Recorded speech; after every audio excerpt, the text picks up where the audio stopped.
Chapter 1676. Ning Rong rode the bike to the school gate. A girl in a dress saw Ning Rong and waved at her. Ning Rong stopped the bike and said to the girl, "I can't send you back today. My sister is sick." The girl saw Ning Shu in the back seat with a piece of tissue in his nose and nodded. "It's okay. I can go back myself." "Okay." Ning Rong was about to leave when she turned back and said to the girl, "Why don't you wait for me here? I'll send my sister back and come back to send you." Ning Shu was speechless. There was no one else who cared so much about sex. "Brother, it'll be dark by the time you come back."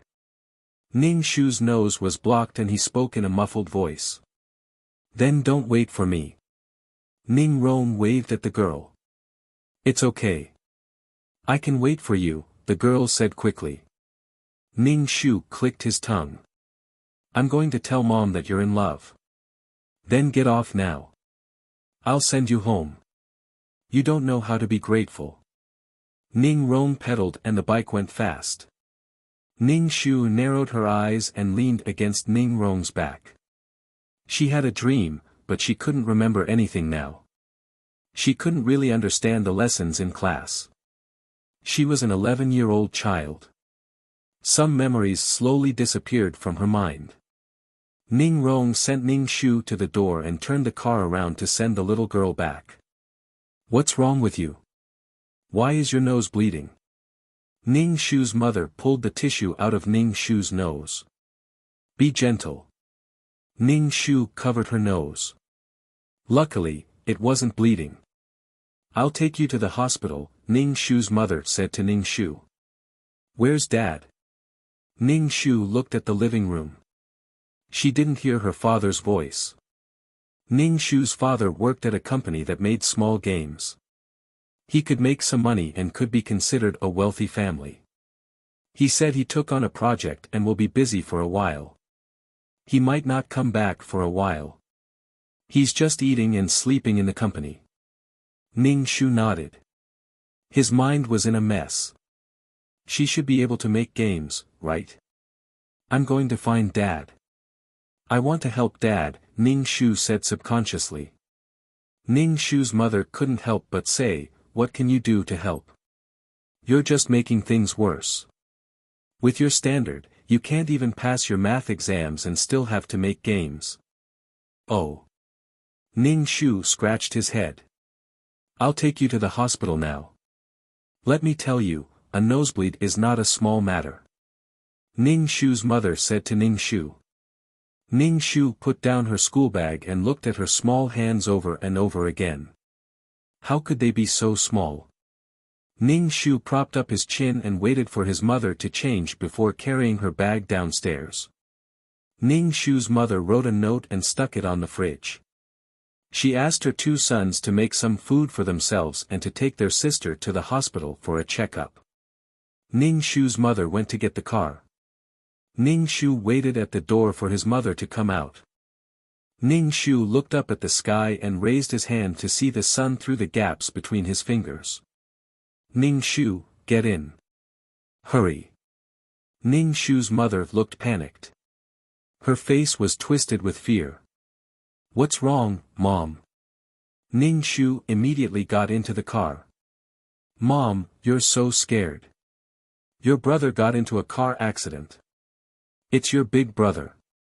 Ning Shu's mother drove to the hospital. Ning Shu clutched the seatbelt tightly and turned to look at his mother. Her eyes were red. "Mom." Ning Shu's mother gripped the steering wheel so tightly that her knuckles turned white. She stepped on the accelerator. Her eyes were filled with tears. Ning Shu was terrified. He was at a loss as to what to do. Ning Shu turned around and saw that the streetlight was red. "Mom, stop the car. Stop the car." Ning Shu's mother quickly stepped on the brakes. But she stopped in the middle of the road. A heavy truck was rushing towards them. Ning Shu's pupils shrank. The heavy truck was getting closer and closer. It was getting bigger and bigger. Like a slow camera, Ning Shu's brain was buzzing. Ning Shu. Ning Shu's mother's voice was shrill and frightened. She hugged Ning Shu. The slow camera turned into a fast camera. With a loud bang, Ning Shu's eardrums exploded and his brain went blank. The huge truck hit the car and the car rolled several times. Ning Shu was held tightly by Ning Shu's mother and was pinned under her body. Ning Shu's mother's body was covered with broken glass and her head was covered with blood. Ning Shu struggled to climb out of the car. The wounds on his body were bleeding non-stop. His nose was bleeding and the clothes in front of him were wet. "Help my mother." Ning Shu cried out to the people around him for help. "Mom, Mom." Ning Shu shouted desperately and looked at the onlookers. "Please help me call the emergency number." Ning Shu wailed loudly. Blood kept flowing out of her nose, and her whole body seemed to be soaked in blood. Her blood, his mother's blood. Ning Shu's whole body was shaking uncontrollably. He was scared and helpless. "Please save my mother, save my mother." People around him helped to call the emergency number. Ning Shu climbed to the side of the car and shouted to his mother who was lying in the car, "Mom, Mom, don't leave Ning Shu. I'm scared. I'm scared." Ning Shu curled up into a ball. Little Ning Shu was just an ordinary person without any power or anything. She was terrified. He prayed in his heart that someone could save his mother. "Mom, brother. Mom, wake up. Ning Shu is scared. Scared." Ning Shu shouted. His nose and mouth were full of blood. Ning Shu curled up into a ball. His head was swelling and his nose was bleeding more and more. He didn't want to faint. What could he do? What could he do to save his mother? What could he do? The ambulance came late. When it arrived, little Ning Shu stood aside blankly and looked at the doctors and nurses in white coats. The doctor who was trying to save his mother shook his head. "There are no signs of life. He can't be saved." A piece of white cloth covered Mother Ning's body, including her head. Ning Shu's heart was numb. He threw himself on his mother. "Mom, I'm scared. Don't leave me. There's another child here. Save the child." The doctor carried the unconscious Ning Shu into the car and drove to the hospital. "This child has leukemia. And he's infected. Hurry and inform his family." Ning Shu heard these words in a daze. Leukemia. She had leukemia. Her brother was in a car accident. Her mother died in a car accident. She had leukemia. She didn't have long to live. Why did she have to encounter these things? Why? Ning Shu opened his eyes and looked at the ceiling of the hospital. The tip of his nose was filled with the smell of disinfectant. "How are my mother and brother?" Ning Shu grabbed the doctor's white coat. "Who's your brother?" "Your mother's head was under great pressure and her neck was pierced by glass. She has passed away." Ning Shu's hand that was holding the doctor's white coat trembled. He asked again, "What about my brother?" "My brother Ning Rong. He's still being rescued," the doctor said. Ning Shu's hand hung down weakly. "Your illness needs to be hospitalized for observation. If you receive timely treatment, you can still live." Chapter 1677. It was like a chain reaction when the misfortune happened in their home. Was it because of her nosebleed? Ning Rong wouldn't have sent her home first and rushed back to send his girlfriend back. She got into a car accident on the way. Was it because Ning Yao was playing basketball? No one was there to pick her up, so Ning Rong had to do it. Ning Shu stared at the ceiling. Leukemia. People with this disease would definitely die. Am I going to die or live? How is Big Brother now? Ning Shu felt that her heart was empty, and so was her mind. She wanted to cry but couldn't. The door of the ward opened and Ning Yao walked in. He was still wearing a short-sleeved jersey with the number 5 written on it. "Brother," Ning Shu called out to him. Ning Yao was dirty and confused. He grabbed his head. Ning Shu shouted, "Why? Why did this happen to our family? Yes, why did so much misfortune happen to them?" Ning Shu's tears flowed uncontrollably. She didn't have the ability to change anything. She didn't have the ability to do anything. Moreover, everyone was extremely fragile. Her mother was dead, and she had leukemia. She might die tomorrow, or she might die in her sleep tonight. She was always full of uncertainty. She didn't have the strength to protect her family. Ning Shu lowered her head. She must have forgotten something. She must have forgotten something. Why did she become like this? Why did she become so helpless and cry? Her ears were buzzing. She could hear the cars sliding on the ground and the sound of metal rubbing against the ground. It was so painful. "Brother, go and see Big Brother. See Big Brother." Ning Shu's nose was bleeding again. She fainted on the white blanket. Ning Yao was so scared that he cried. He quickly took a tissue and wiped the blood for Ning Shu. But the blood just wouldn't stop. The tissue looked like a wet towel. It was very scary. "Doctor, doctor." Ning Yao stumbled out to find a doctor. Ning Shu used the tissue to block her nose. Would she die with so much blood? She would definitely die. He just didn't know how long he could live. Ning Shu felt extremely dizzy. How could she be so weak? Why was she so useless? How could she not know anything? A little girl who was powerless to change her own fate. Could this be her fate? Ning Shu fainted. When he woke up again, he was on a ventilator. He opened his eyes and saw Mr. Ning and Ning Yao looking at him. "My child, you're awake." Mr. Ning's face was old and haggard. Ning Shu exhaled rapidly and looked at his father silently. His spirit had been sucked away. "Ning Shu, you have to do your best. Mom and brother are both dead. You can't let anything happen to you," Ning Shu cried. "Did he die? Why did such a thing happen?" Ning Shu felt pain all over her body. It was very uncomfortable.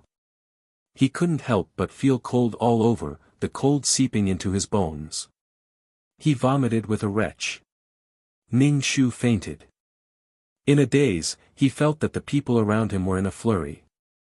She felt so uncomfortable. She must be dying. She begged her family to be safe and not encounter such a thing. With her life, she begged them to be safe and sound. She heard the sound of the door opening and footsteps approaching. Someone was calling her name. "Ning Shu, Ning Shu," the voice was vague before, but it was getting clearer and clearer. "Why aren't you getting up?" "I'm getting up." Ning Shu opened his eyes and looked at the person calling him blankly. He moved his lips. "Mom. Today is the weekend. Your father is taking us on an outing. You're the only one sleeping in the whole family." Ning Shu was confused. "Mom, I seem to have a strange dream. A very long strange dream." "What strange dream?"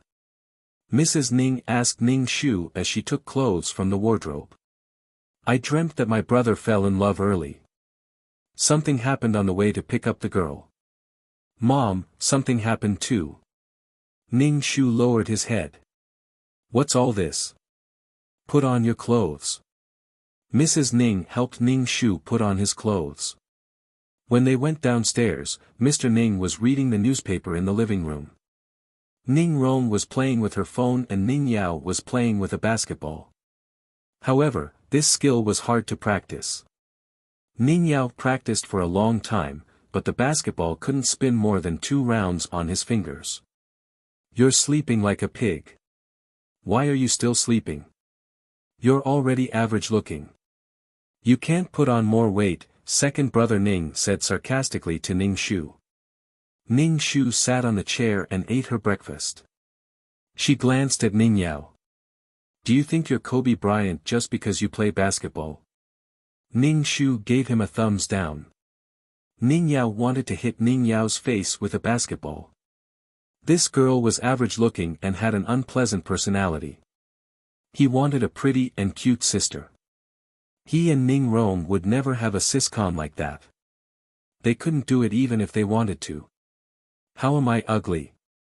I don't have buck teeth. My facial features aren't distorted. I have delicate features.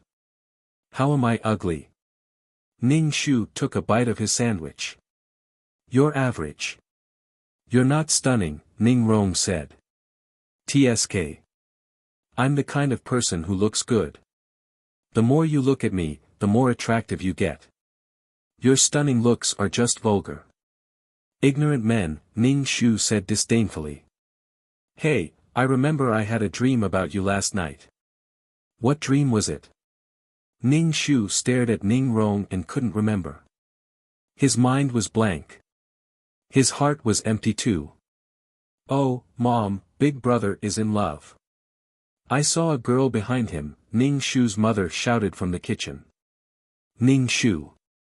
Ning Rong took a pillow from the sofa and threw it at Ning Shu's face. The pillow fell to the ground. Ning Shu's nose was bleeding. He had a nosebleed. Nosebleed? Ning Rong looked at Ning Shu in surprise and threw the pillow at his face. Look, your second brother didn't bleed. Why is your nose so fragile? Ning Rong quickly wiped Ning Shu's nose with a tissue. The whole family gathered around. The blood couldn't be stopped. Raise your head. Don't bleed. Ning Rong's second brother suggested. The blood is going to my throat, Ning Shu said desperately. He didn't want to choke to death. Honey, take him to the hospital, Ning Rong's mother said anxiously. I'll get the car. The trip was ruined. Now they had to take Ning Shu to the hospital. The nosebleed couldn't be stopped. The whole family got in the car. Luckily, it was a business car and there were enough seats. Ning Shu covered his nose with a tissue and changed it after a while. But for some reason, the blood couldn't be stopped. Chapter 1678. The floor of the car was covered with blood-red tissues. It was scary. Ning Shu felt dizzy and her heart was filled with fear. Mother Ning scolded Ning Rong, how can you hit your sister? She's a girl. Why can't you go easy on her? You're in a relationship at a young age. Why are you taking it out on your sister? Are you hitting your sister for another girl? Ning Rong said, I think that's two different things. She said too much, so I taught her a lesson. It has nothing to do with hitting her for another girl. If she really wanted to hit her, she wouldn't have used a pillow. In my opinion, it's the same. You're taking the blame. Ning Rong saw that Ning Shu's face had turned pale. Sister, I'm sorry. Are you okay? We'll be at the hospital soon. Before Ning Shu could finish her sentence, a loud bang interrupted her. The car was thrown over the railing of the viaduct by the side of the road. The whole car fell in a straight line and landed on the road below the viaduct with a loud bang. With a loud crash, the whole world fell silent. Ning Shu heard dripping sounds. She didn't know if it was blood or gasoline. In a daze, Ning Shu felt that she was going to die. She was going to die very soon. Someone was talking beside her. Ning Shu shouted in her heart, save me, save my mother, save my family. There are no signs of life. The leg is stuck. We can only saw it off. The child is still breathing. Ning Shu felt that she was going to die. She must be dead because it was very cold. She heard the sound of the door opening and footsteps approaching. Someone was calling her name. Ning Shu, the voice was muffled before, but it was getting clearer. Why aren't you getting up? Get up. Little lazy girl, why aren't you getting up? Your brother is waiting for you to go to school. The voice kept nagging. Ning Shu wanted to open her eyes, but her eyelids felt like they were filled with lead. She couldn't open them.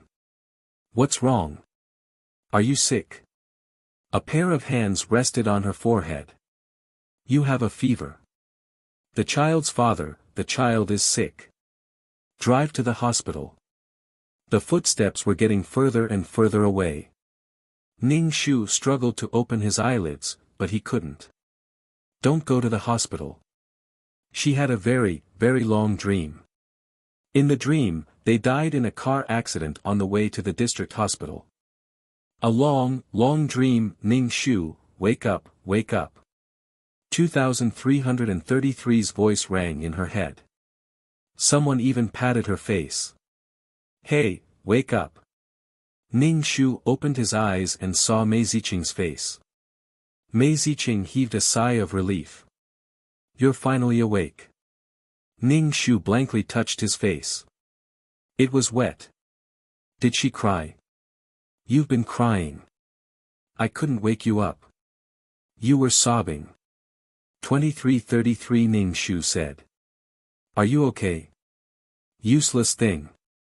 You've only drawn out your inner demons. A cold voice sounded from the side.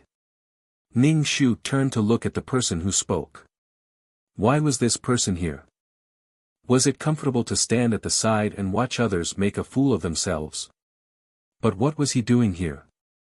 Ning Shu wiped her tears and got up from the ground. I couldn't wake you up, so I sent a message to your friend and asked him to come over. Ning Shu wasn't little Ning Shu who was robbed of everything by the mystery world. Her brain immediately reacted. 2333 called him over just like that. He really did come over. She didn't even have his contact information. How did 2333 contact him? Did 2333 have some kind of personal relationship with this person? Ning Shu said, thank you. I'm fine. Thank you. The school doctor turned and left. Ning Shu wanted to stop him. No matter what, although she didn't know the reason, she still wanted to treat him to a cup of tea. But the doctor disappeared in an instant. Ning Shu gave up. Mei Ziqing asked Ning Shu, what's wrong with you? I don't know what's wrong. Without all the buffs, she was just an ordinary person. She wanted to be saved by others. She wanted to be saved by the heavens. But there was nothing. The weakness and helplessness in her heart were infinitely magnified. Why don't I treat you to something? You don't look well. You're very dispirited. Mei Ziqing looked at Ning Shu and said. Ning Shu nodded and followed behind Mei Ziqing. She looked at her weak soul. Her soul was in pain. Very, very pain. The cycle of reincarnation was endless pain. When they reached the restaurant, Mei Ziqing ordered a glass of fruit juice for Ning Shu. Drink. This cup costs 20 merit points. If you weren't half dead, I wouldn't be willing to give it to you. Oh, thank you. Ning Shu sucked on the straw and asked Mei Ziqing, have you been in such a situation before? Qi deviation. Yes, but I stopped immediately. But you cried from the beginning to the end. I couldn't wake you up no matter how hard I tried. Ning Shu gulped down her drink and didn't say anything. Ning Shu looked at her hands. Her fingers were slender and pale. Because her soul was weak, she didn't seem to have any vitality. Her fingers were deathly pale. It felt like a lot of effort had been expended. Ning Shu leaned on the table and asked Mei Ziqing, if you had no power, nothing. How would you feel? Living a life worse than death. Power is our sense of security. Of course, as long as your heart is strong enough, you can start over. As long as you're alive, there are endless possibilities. Mei Ziqing said, don't be discouraged. Every human has a weakness. It turned out that her heart had always been weak. She was afraid to return to the time when she was weak. Ning Shu smiled.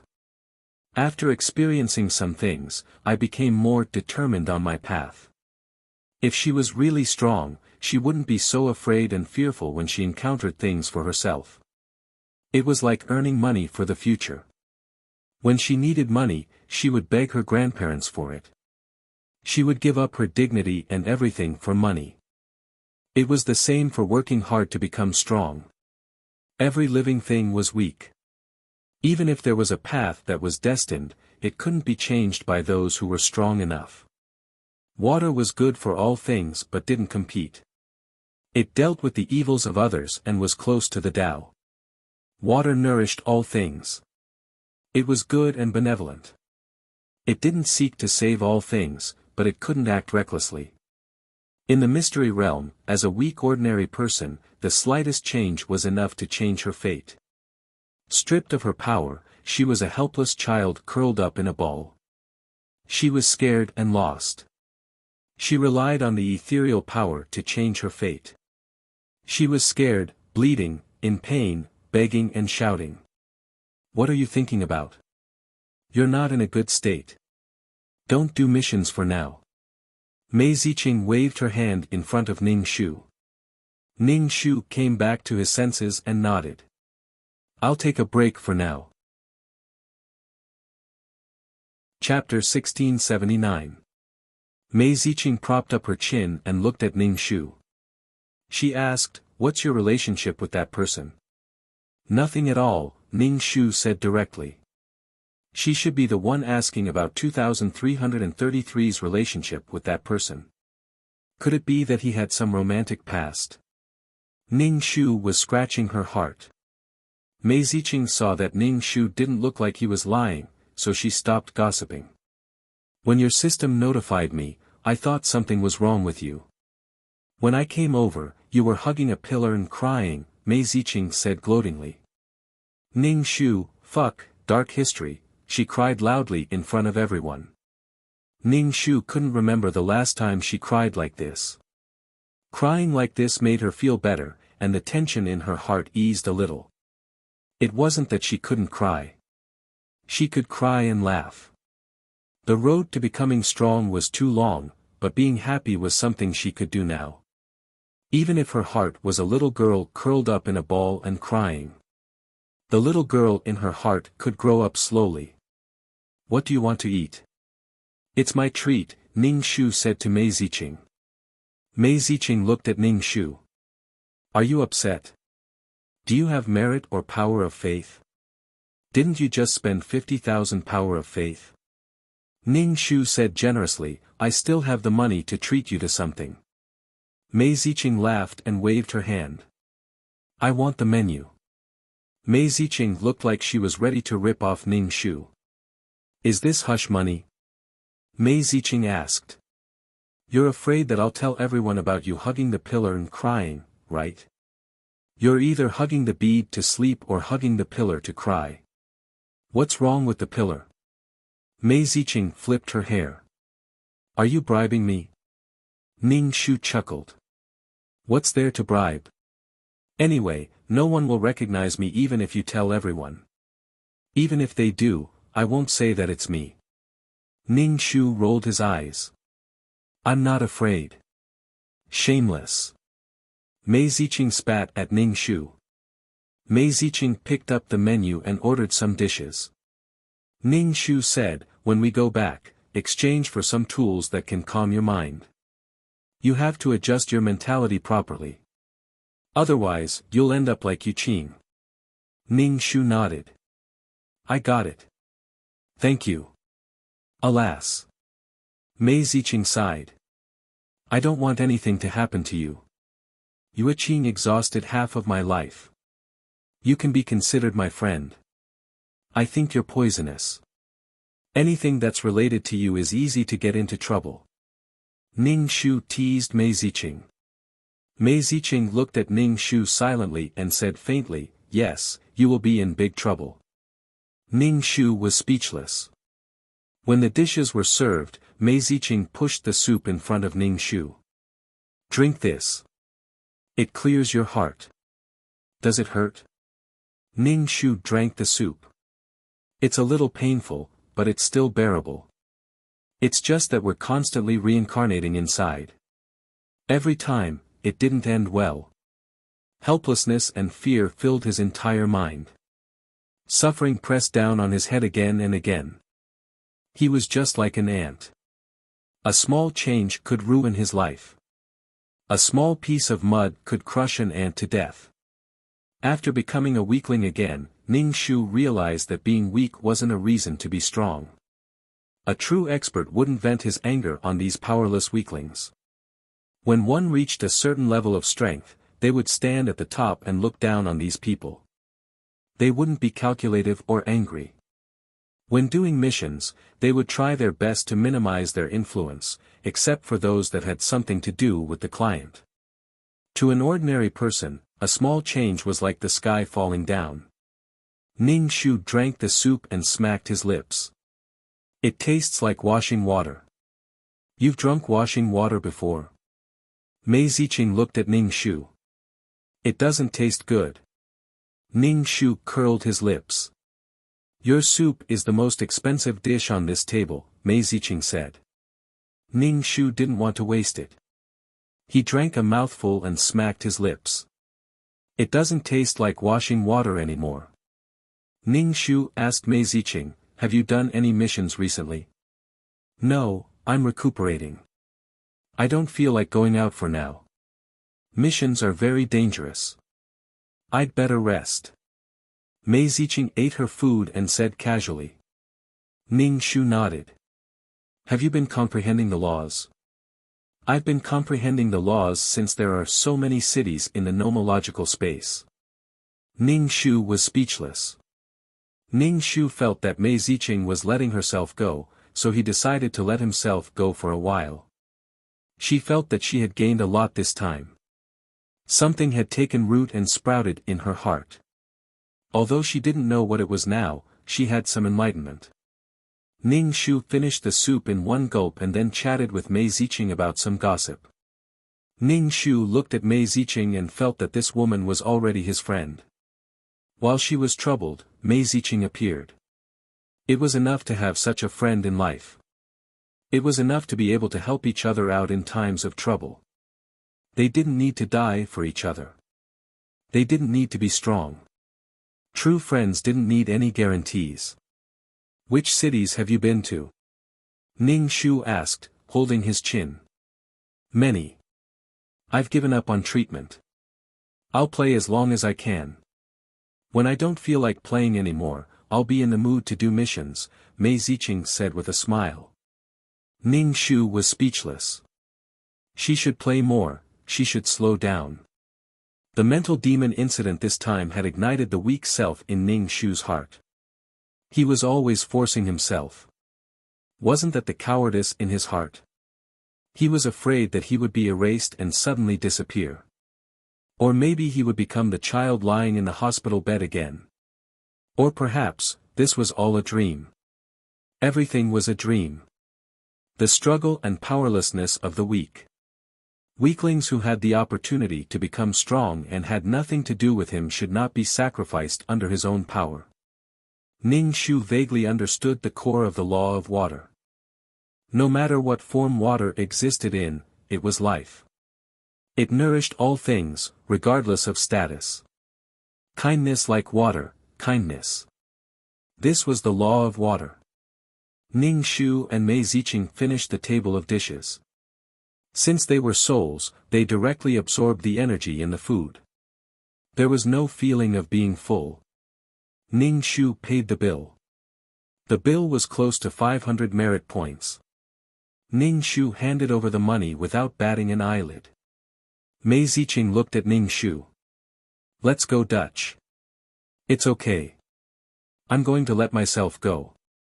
Money is just a worldly possession. Ning Shu looked up at the sky. It was as if he was about to become an immortal. The world was so dirty. It tainted the pure me. Oh, are you going to the auction? But the entrance fee is 500 merit points. Fuck, why didn't you say so earlier? Even if I don't want to eat, I have to go to the auction. Ning Shu immediately said. I've never been to an auction before. It was good to relax. Chapter 1680. Aren't you fearless? It's just 500 merit points. Mei Ziqing squinted her eyes. Ning Shu and Mei Ziqing went to the auction house. There was a long queue at the entrance of the auction house. All of them were mission takers with very solid souls. Mei Ziqing and Ning Shu could only line up at the back, tiptoeing as they looked at the queue in front. However, the queue was moving very fast. The 500 merit points entrance fee was just a swipe of a card. Ning Shu picked up the flyer on the ground and looked at the information about the auction. The last item was the mysterious auction item. Ning Shu asked Mei Ziqing, what do you think it will be? Who cares? I can't afford it anyway. I'm just there to support myself. Mei Ziqing said indifferently. Ning Shu rolled his eyes. How boring. How could she not be curious at all? She was like a salted fish. Finally, it was Ning Shu and Mei Ziqing's turn. They paid 500 merit points each and entered the auction house. The auction house was very big and there were many private rooms. However, Ning Shu and Mei Ziqing could only sit at the back. Ning Shu didn't expect himself to be able to afford the items here. He was just there to broaden his horizons. There was information about the auction item on every seat. Some items were paid for with merit and faith energy, while some required soul power. Ning Shu was expressionless. This was the best expression to prevent others from thinking that she was a country bumpkin who hadn't seen much of the world. Can I use my own soul power to exchange for soul power? Ning Shu couldn't help but ask Mei Ziqing. Soul power could be used as a currency like merit and faith energy? Yes. Soul power can be used as a currency. Anything can be used as a currency. What about dignity and dignity? I don't have other things, but I have a lot of dignity and dignity. Ning Shu asked. Mei Ziqing said, maybe some people will be interested in your dignity and dignity. The auction house started. The auctioneer was a shriveled old man. He didn't look very good and looked like an old tree bark. He was expressionless. An unlikable old man. However, when he came up, the entire auction house quieted down. This old man was not simple. The old man walked up and knocked the mallet. The first auction item, the heart of true love. The starting price is 30,000 faith power. There was no opening speech, and he didn't say anything. The moment he opened his mouth, it was the first item to be auctioned. This old man is really, this was the first time he had seen such an auctioneer. No one wants to bid. Then the heart of true love is not being auctioned. Next item, only then did the crowd react, and they all began to bid. 31,000 faith power, 31,500 faith power. Ning Shu was speechless. This auctioneer had quite the personality. The heart of true love. Ning Shu looked at the pure and sparkling heart that was even more translucent than a diamond, and it was still beating. The old auctioneer did not introduce the basic information of the auction item at all. Ning Shu checked the auction information. Pure heart, such as the heart of true love, the heart of loyalty, this was pure energy that could make one's soul more tenacious and powerful. It was equivalent to having an additional boost to his soul. Ning Shu slapped Mei Ziqing's thigh. No wonder 2333 wanted loyalty. So it had such an effect. Why did you slap me? Mei Ziqing looked at Ning Shu from the corner of her eyes. I suddenly thought of something. In the end, the heart of true love was won by a mission enforcer for 35,000 faith power. The old auctioneer said expressionlessly, congratulations to number 45 for winning the heart of true love. The auctioneer was not cute at all. The next item is a pair of knots of love. The starting price is 80,000 merit power. The starting price is over 1,000 each time. Don't raise it bit by bit. The old auctioneer was a little angry. Ning Shu flipped through the auction information. Love has 1,000 knots was a special power that tied the love between 10,000 pairs of lovers of 10 generations into a knot. 10,000 couples of 10 generations of love. This was a lot of work. This was obviously prepared for couples. However, 80,000 merit power was very expensive. She had saved a broken plane and only earned 20,000 merit power. 80,000 merit power was sky high. Mei Ziqing stared at the knots of love. Ning Shu said, "It's useless for you to buy it now." They were no longer there. Mei Ziqing said, "If we could have knots of love, we wouldn't have ended up like this." Ning Shu did not say anything. Ordinary people could not afford so much merit power. Knots of love was a pair of love formed by 10 generations of love. It could be considered a tool to keep love fresh. After all, they were two different individuals. Their thoughts and understandings were different. Both of them were dumbfounded. "What did I do wrong? Why are you crying? You're a big idiot, a big idiot." At this time, the knots of love came in handy. In the end, the knots of love was won by a couple for 90,000 merit power. Ning Shu felt pain in his illusory limbs. It was more painful than chopping off a penis. Damn, 90,000. Mei Ziqing had a bitter expression. It was unclear whether she was complaining about the lovey-dovey couple or that the knots of love had been bought. In any case, the two of them looked at each other with a bitter expression. Ning Shu looked at the auction silently. The prices made Ning Shu foam at the mouth. "The last auction item, the World Carrier," the old auctioneer said expressionlessly. "The starting price is 800,000 merit power and 1,500,000 power of faith. The starting price must be no less than 10,000 each time." Ning Shu clutched his chest and vomited blood. Who could win such an expensive item? It required both merit power and power of faith. If you wanted to bid for it, you would have to add on both. The price was sky high. However, this world carrier was more impressive. It was a world tree. One leaf could form a world. How many leaves were there on the tree? Ning Shu's hands were itching. She really wanted it. He remembered that Fragrant Wind's world carrier was a tree. It was good, but the price was too high. The entire place was silent. Everyone was stunned by this auction item, and they were also shocked by the price. Is no one bidding? Let's have the world tree. The old auctioneer asked someone to take the world tree away. Ning Shu was speechless. Such an expensive price made people hesitate. Wasn't this buying 3 pieces of biscuits for $1? Couldn't it give people time to borrow money? What a willful auctioneer. Wait. Someone stood up and said. The old auctioneer looked at him. Do you want to bid? I just want to take a look. I'm not bidding, the person said.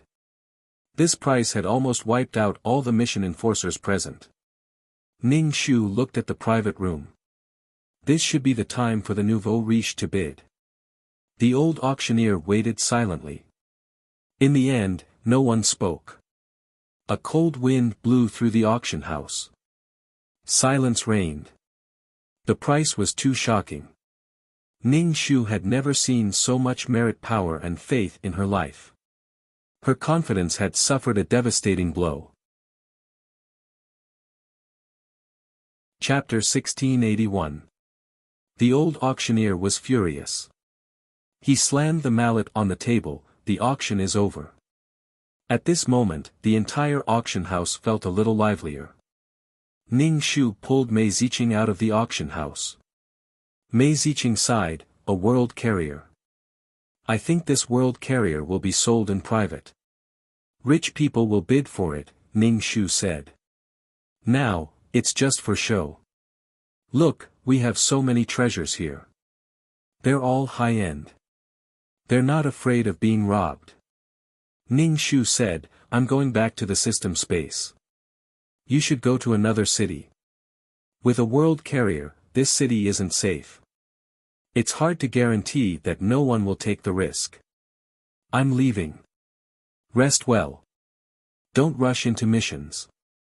Don't get into trouble, Mei Ziqing said to Ning Shu. Ning Shu nodded and said to 2333, let's go back. The process of going back was painful. Ning Shu felt like her soul was being crushed. There was something wrong with her soul. If she went on missions in this state, she wouldn't be able to. Back in the system space, Ning Shu lay on the sofa and said to 2333, do you know the school doctor? Yes, you've seen him a few times, 2333 said, I know him through you. Ning Shu didn't ask much. Even if 2333 had a romantic past with the school doctor, it was none of her business. Who didn't have a past? Ning Shu lay on the sofa and looked at the pale ceiling. This incident allowed her to see her parents again. They were engraved in her mind, but now they appeared in front of her. But she was weak. When the accident happened, she could only watch helplessly. Ning Shu touched her face.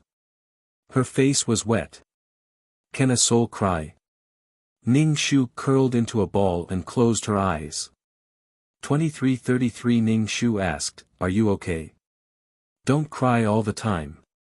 If you cry, it'll look like I'm bullying you. Ning Shu wiped her face, you're always bullying me 2333, I didn't do anything wrong to you. I won't hurt you anyway, 2333 said. Be strong, just like before. You suddenly started crying after walking so far. Ning Shu closed his eyes and said, how can I recover quickly now? Even if I have a cold, it will take some time. I'm an inner demon, an idiot. Ning Shu's heart was filled with complex emotions. There were some feelings, but more of it was a heart-wrenching pain, as well as the pain of his soul being crushed. 2333 was silent for a while before he said, this is the path of the strong. It is accompanied by sweat and pain. Otherwise, we wouldn't be as powerless as ordinary people. A short life. This is the price. Everything has a price. Everything has a price. Every mission taker has experienced it before. Running with tears in their eyes, they have seen all kinds of things in the world. Some people are tired of being lost and unable to find their goal, some people use their identities as mission enforcers to cause destruction to the world. Some people are addicted to the people they meet during the mission to numb themselves. They use heart-wrenching to cover up the numbness in their hearts and give up on the mission. Don't forget your original intention. Only then can you achieve success. The strong are selected layer by layer like this. A truly strong person's heart is firm and benevolent. Small love is not called love. Big love is called love. The bigger the heart, the bigger the ability. Ning Shu opened her eyes. What was her original intention? She wanted to control her own destiny and not let anything happen in the maze world. So many people were in pain. So many people were in pain with her. Ning Shu felt very good. I didn't expect you to be so reasonable. Ning Shu did not expect 2333 to feed her bowl after bowl of boiling chicken soup for the soul. Although it sounds a little empty, it is the truth. It depends on who can endure loneliness. These are all things you have to bear. No one can bear it for you, 2333 said earnestly. Back then, I was also. Forget it. Let's not talk about it. 2333 stopped the topic. However, it made Ning Shu's heart itch. Doesn't the system erase memories? You seem to remember the past. Ning Shu asked doubtfully. 2333's voice was puzzled. Did I say I remember? I didn't. I just wanted to feel sad about the past. In the end, I realized that I don't remember anything. What kind of past? Ning Shu asked again. I don't remember. However, I think I should be a pretty awesome person. Ning Shu rolled her eyes and opened her item box. This box contained her props. Ning Shu took out the loyal heart. This was a pure emotion. Her soul was affected by her inner demon. Ning Shu felt that she was going to be torn apart. Ning Shu swallowed the loyal heart. The loyal heart overlapped with Ning Shu's heart. Slowly, rays of light flowed out of the loyal heart. It flowed through the meridians of her body to every part of her body. Ning Shu felt that her soul was very comfortable. The pain of her soul tearing slowly disappeared. She could feel that her soul had become stronger. There was no feeling of ascension. Instead, there was a heavy feeling of stepping on solid ground. Ning Shu saw Bao Lar's face in front of her eyes. She smiled slightly and looked a little shy. Ning Shu touched her chest. This heart was given to her by Lar. In the quest, there were ups and downs.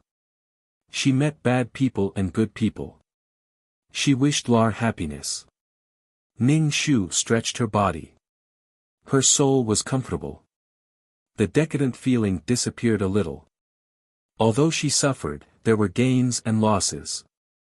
Fortune and misfortune came hand in hand. Ning Shu opened the exchange shop and exchanged for items that could calm her heart. She needed to calm her fluttering heart. It was useless to just rely on pills. She had to face her inner demon head-on. This was the only way to cure the symptoms. La, I used the loyal heart. You don't have to use it anymore, Ning Shu said proudly. 2333, if I had known, I wouldn't have called you.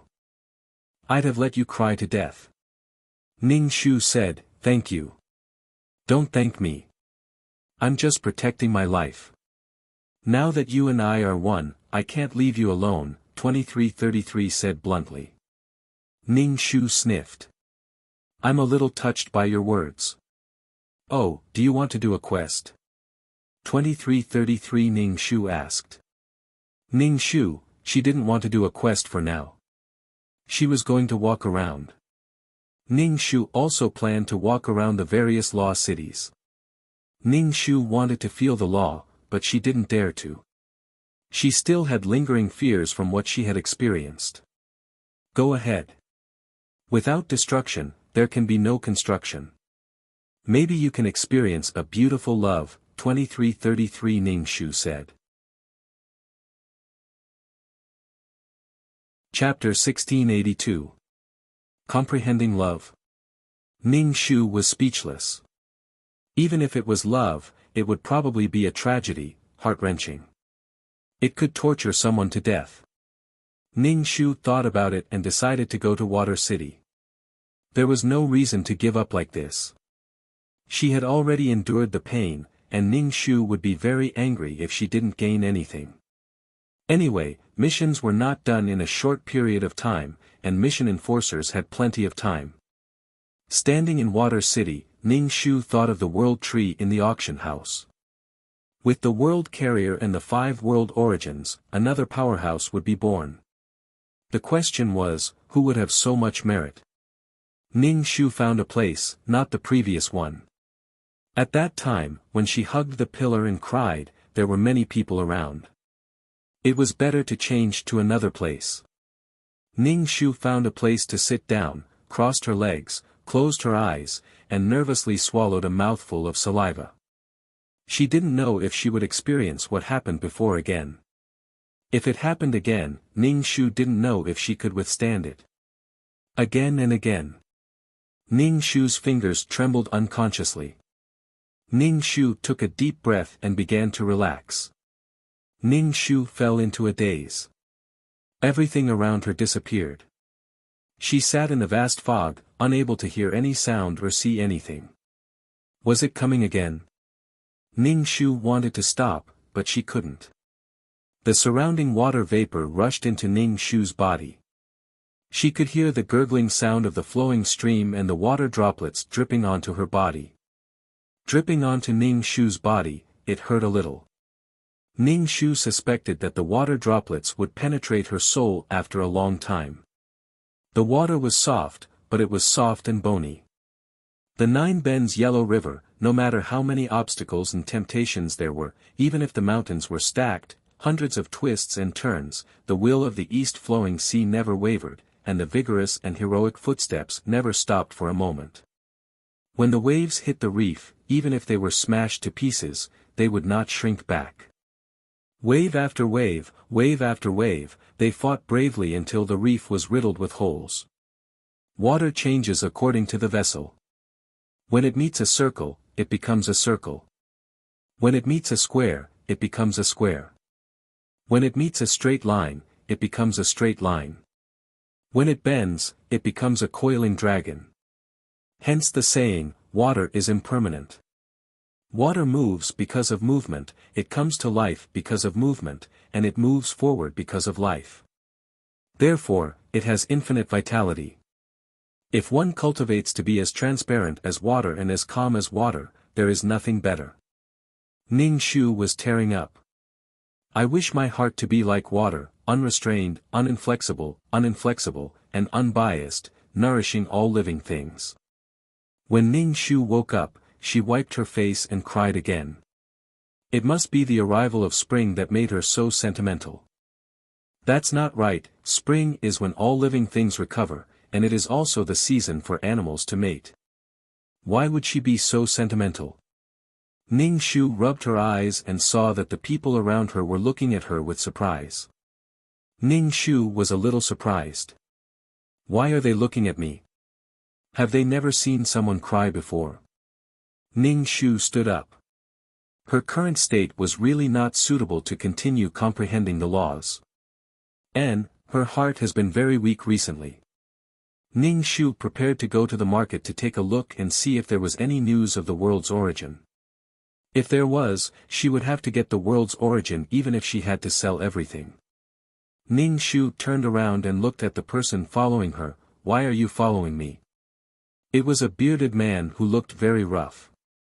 He was probably a little embarrassed. Ning Shu said, how do you comprehend the laws? My question is a little abrupt, but can I ask how you comprehend it? The bearded man asked. Ning Shu's face was full of question marks. How do I know? I don't know how to comprehend the laws either. I can't help you. Ning Shu spread her hands helplessly. Comprehending the water law attribute had already made her suffer. She did not think that she had mastered the laws. It was a very depressing thing to talk about. The bearded man pointed at Ning Shu's forehead. Don't you know? Know what? Ning Shu looked up at her forehead. Could it be that she had rubbed her nose on her forehead? You have comprehended the water law, and it is a very powerful water law. The bearded man said, there is a water droplet mark on your forehead. Ning Shu jumped up in shock. No way. Ning Shu quickly got a mirror and looked at her forehead. There was a water droplet between her eyebrows that was faintly engraved in her soul. It was like a real water droplet, round and clear. Imprinted between her eyebrows, it added a strange sense of beauty to Ning Shu. It was indescribably clear and peaceful. But Ning Shu did not feel anything. Ning Shu was a little dazed, and asked 2333, did I really comprehend it? Oh, you are in luck. You really did comprehend it. 2333 said sourly. Oh yeah, Ning Shu was so happy that she almost jumped up.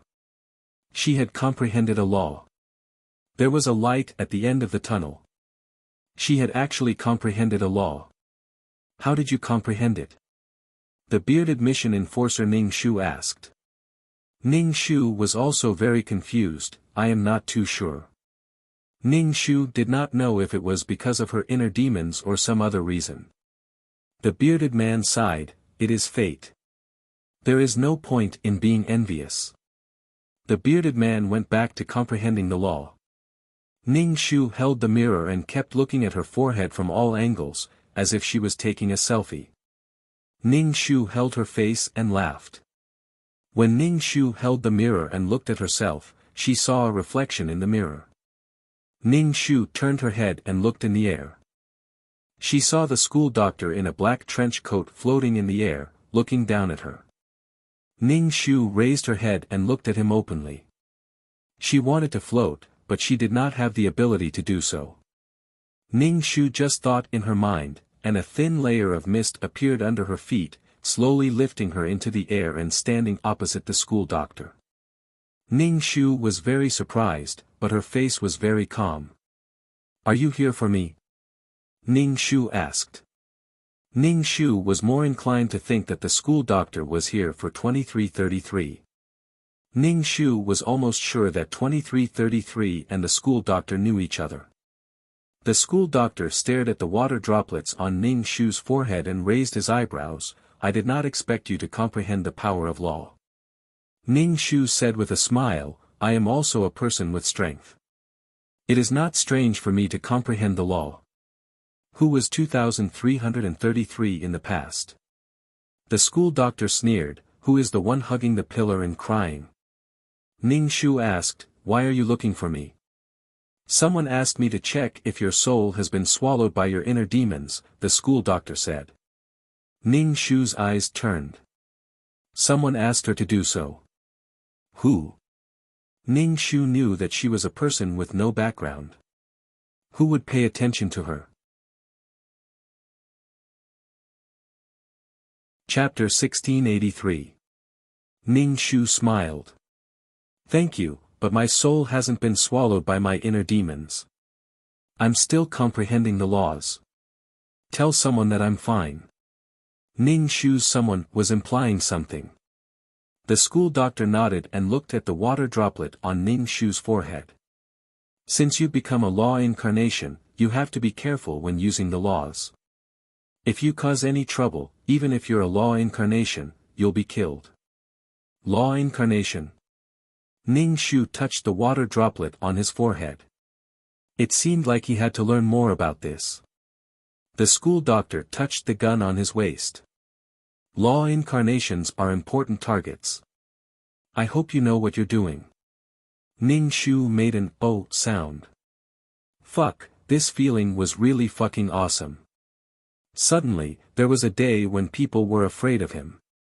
Because of his powerful strength, people were afraid of him. He liked it when they couldn't stand him but couldn't kill him. Ning Shu couldn't help but smile. He stepped on the mist and took a step forward. He asked the school doctor, "I want to know what law incarnation you are."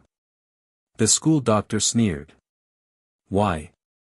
Do you think you have some ability and want to take revenge?" Ning Shu waved his hand. "Why would I? I just want to have a competition. I'm the law of destruction incarnation. Let's have a competition." Ning Shu took a step back and clutched his chest.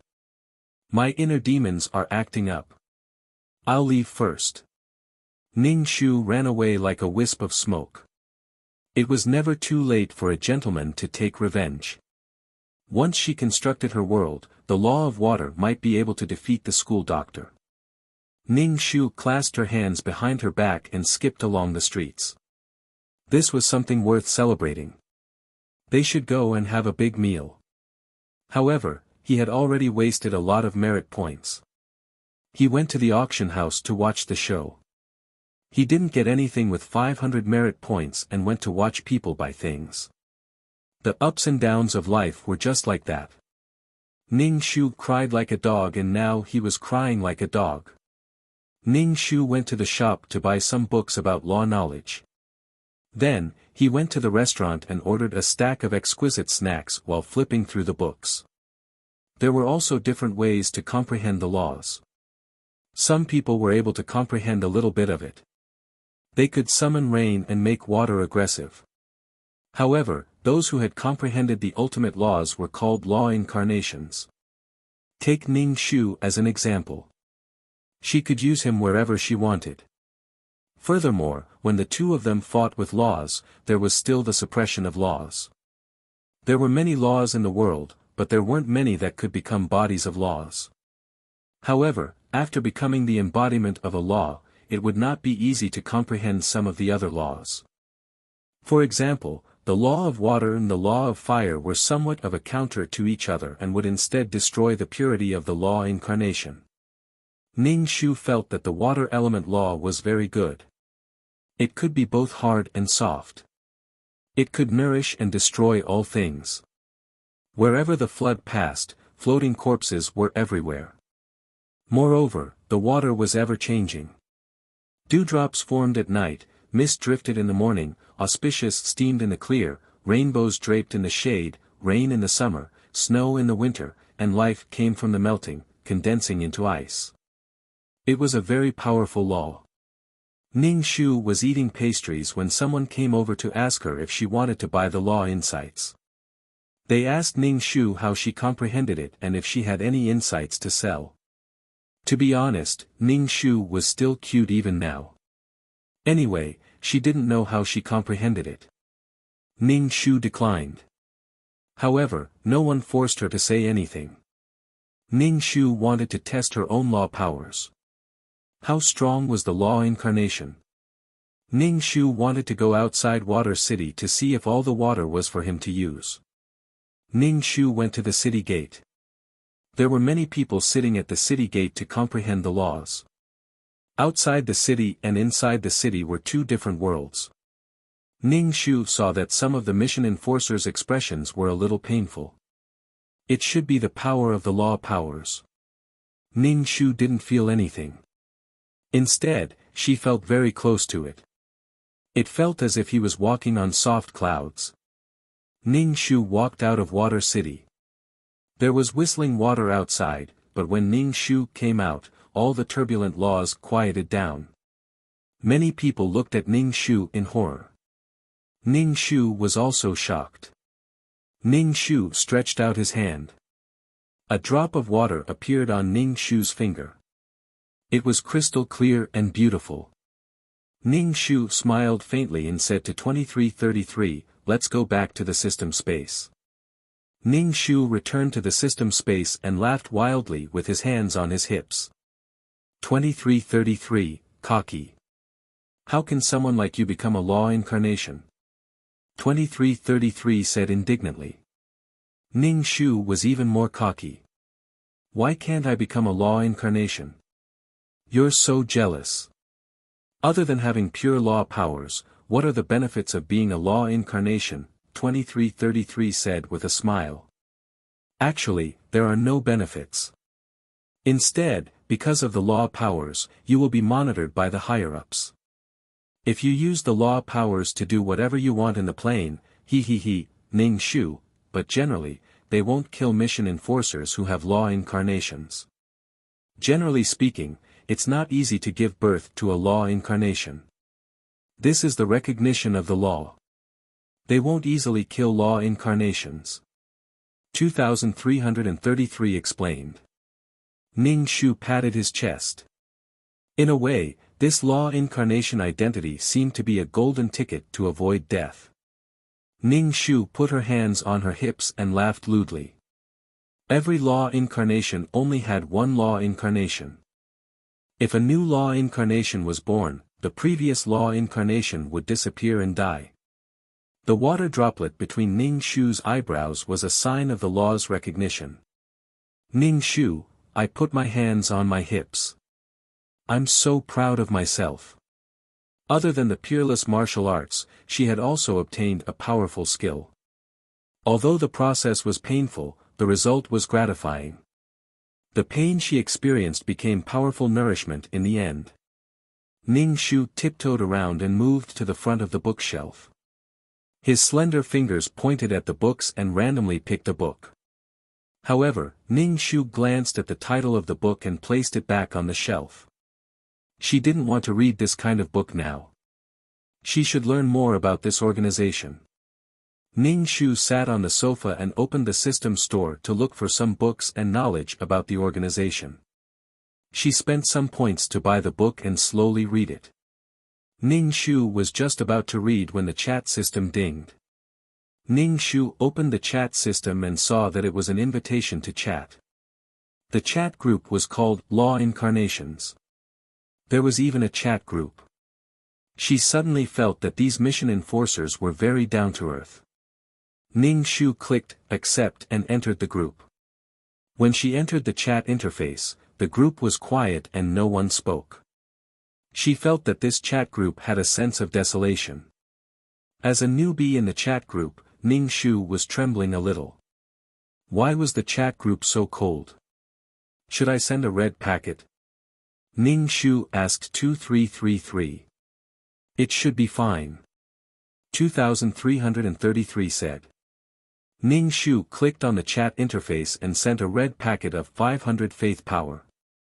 Then, Ning Shu was stunned to see her red packet disappear almost instantly. Ning Shu was speechless. There were clearly people, but why weren't they talking? Chapter 1684. Ning Shu sent a red packet. In less than a minute, it was all snatched. It was fine if Ning Shu didn't get any money back. Moreover, the lucky king was someone with the number 123. This number was interesting. A newcomer is here. Welcome. Welcome. Welcome. This was a dead group. How could people be so cold? Did they only know how to say the word welcome? Ning Shu sent another red packet. In the blink of an eye, there were no more red packets. Fuck, that was too fast. And the lucky king was someone with the number 123. How could the lucky king be him?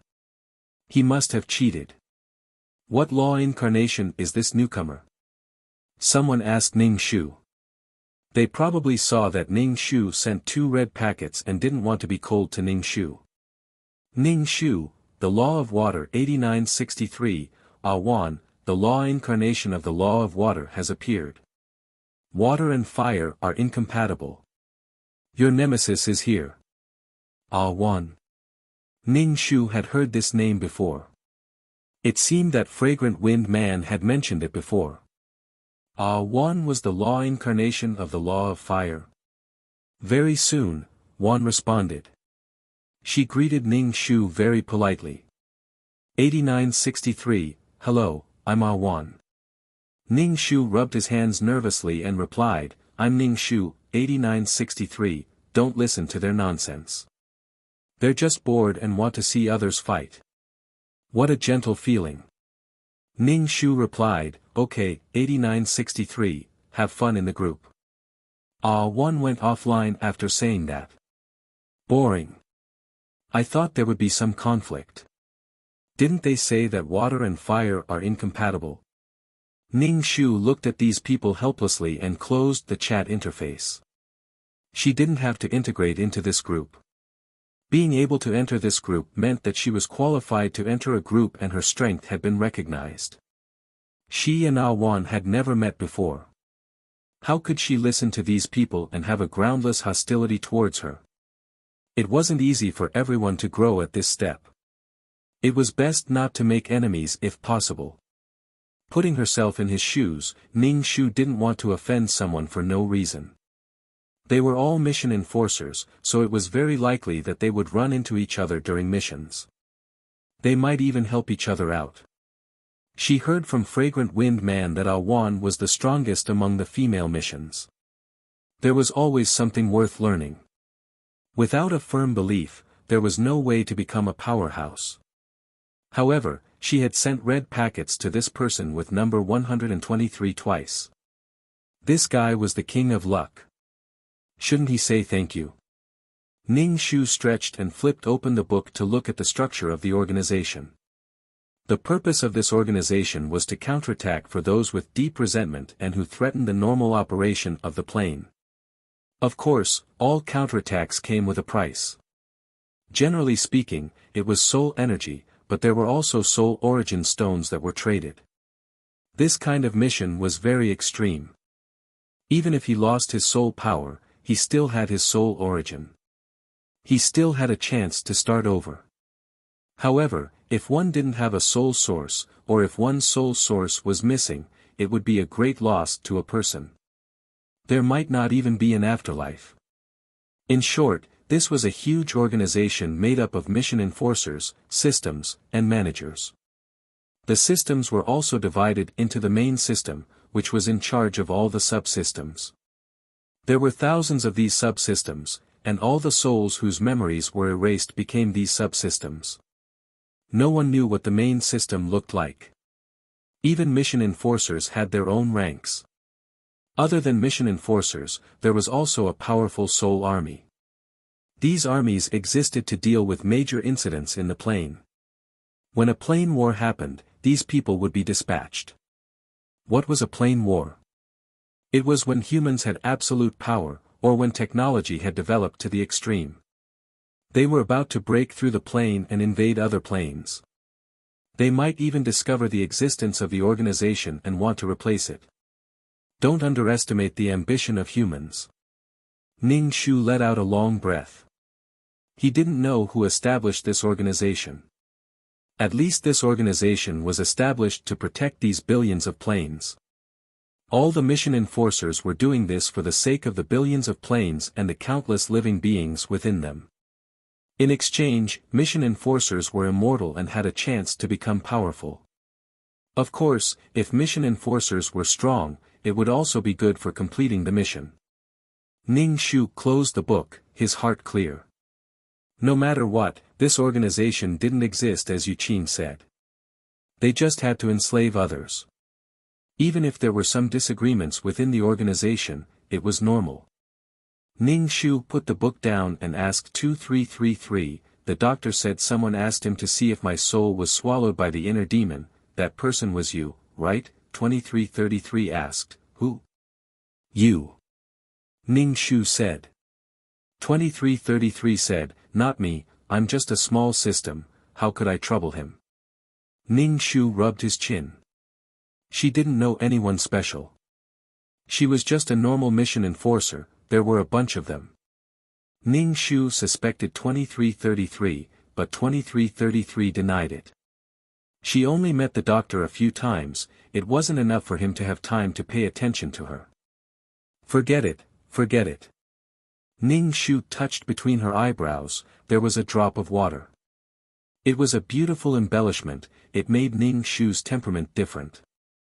Her whole body was like a gurgling stream, there was a tinkling sound. Extraordinary temperament.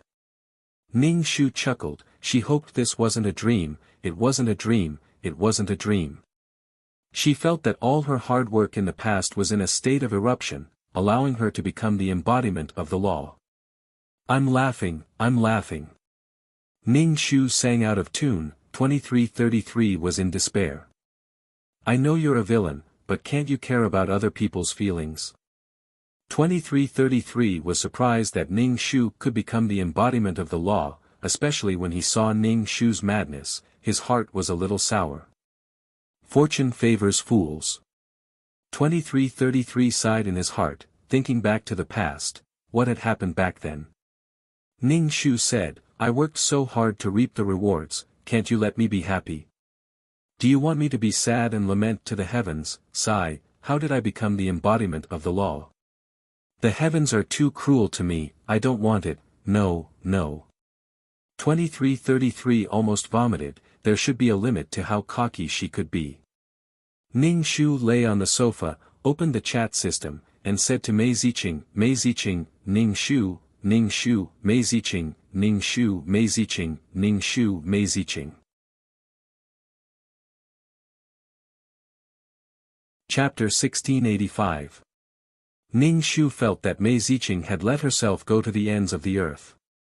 Was she using this method to heal her emotional wounds? Mei Ziqing seemed normal normally, but she was probably suffering in her heart. She was torturing herself every day. Ning Shu, what did you see? Mei Ziqing, nothing. I'm not going to talk to you anymore. I'm auctioning a man. Ning Shu, auctioning a man? The auction house is so shameless. Ning Shu, you like this man? Mei Ziqing, no. This man is really good. He's locked up in a cage with a rag covering his private parts. Do you want to come over? I'm in Wind City now. Ning Shu, Do I look like someone who would run around for a man? Why would I be locked up in a cage and auctioned off?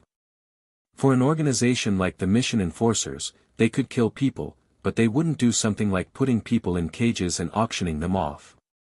Actually, he's not really human. Although he's a big man, his mind is blank. He's a spiritual stone of heaven and earth. Some spiritual stones are favored by heaven and earth. Under the nourishment of spiritual energy and the essence of the sun and moon, they have undergone a qualitative change. Ning Shu rolled his eyes. Sun Wukong. Mei Ziqing, bullshit. He's many times more handsome than Sun Wukong.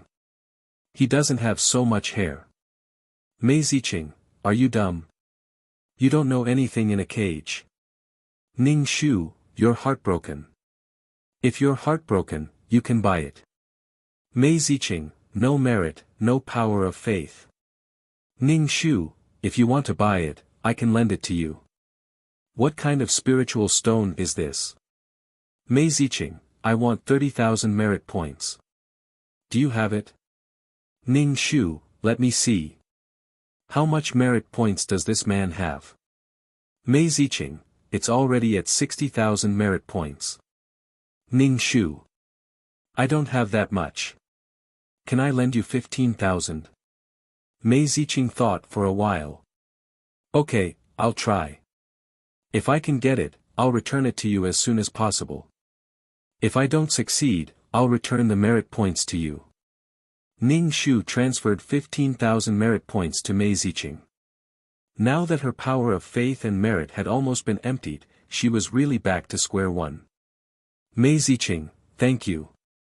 If you can really take a picture, I will show you the man. Ning Shu was speechless. Ning Shu stretched lazily and lay down on the sofa. The chat system beeped, and Ning Shu opened it. It was an unknown number that had sent her a message. All the law incarnations have gathered in Time City. Ning Shu looked at the message. Could it be a scam? Should she go? Ning Shu felt a little guilty. The other side sent another message, please be present. We will confer you the title of Honorary City Lord of Water City. If you don't show up, we will treat it as you giving up the title of City Lord of Water City. Ning Shu, damn. Please be civilized. Ning Shu was speechless. Although he didn't know what use the City Lord had, he couldn't not go. Moreover, there were so many law incarnations gathered together, so he could just treat it as a trip to see the world. Let's go to Time City, Ning Shu said. 2333 nodded. Ning Shu felt dizzy. When she opened her eyes, she was already in Time City. Ning Shu went to the restaurant. When she walked in, many people stared at her. They looked at the water droplet between Ning Shu's eyebrows. The man in the cheongsam opened his fan and murmured, handsome eyebrows, slender eyes, spirited and spirited. Refined literary talent, forgetting the vulgarity.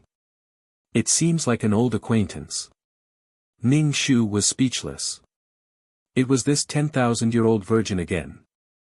He kept flirting with girls, but he didn't dare to do it for real. Ning Shu said, I think I've seen you before too.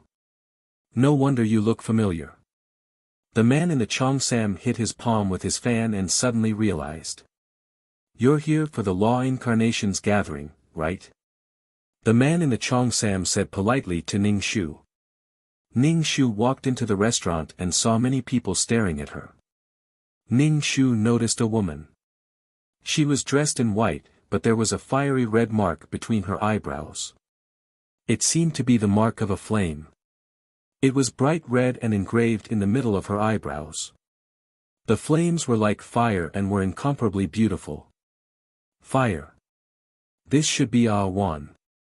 Ning Shu walked over and said politely, hello, I'm Ning Shu. Ning Shu smiled indifferently. The flame between her eyebrows seemed to come to life. Hello, I'm Ah Wan. Ah Wan reached out and shook Ning Shu's hand. She looked at the water droplet between Ning Shu's eyebrows and said, it's a very beautiful law imprint. Yours is also very beautiful. Ning Shu looked around. Most of them were men. Before Ning Shu came, Wan was the only woman. Moreover, Ning Shu noticed that a few people were looking at her with unfriendly gazes. Ning Shu did not know why, but she did not bat an eyelid. The Cheongsam man fanned himself with an elegant ink painting on his folding fan. He came over to Ning Shu and asked, "The last time I saw you here, you weren't even a nomological manifestation." Ning Shu acknowledged and realized that the gazes of a few people staring at her could bore a hole through her body. The Cheongsam man straightened his back and slowly fanned himself. He said with a smile, "Do you want to know why those people don't like you?" Ning Shu wanted to know. She had never seen these people before, much less met them. Where did this baffling hostility come from? Do you want to know? The Cheongsam man asked Ning Shu.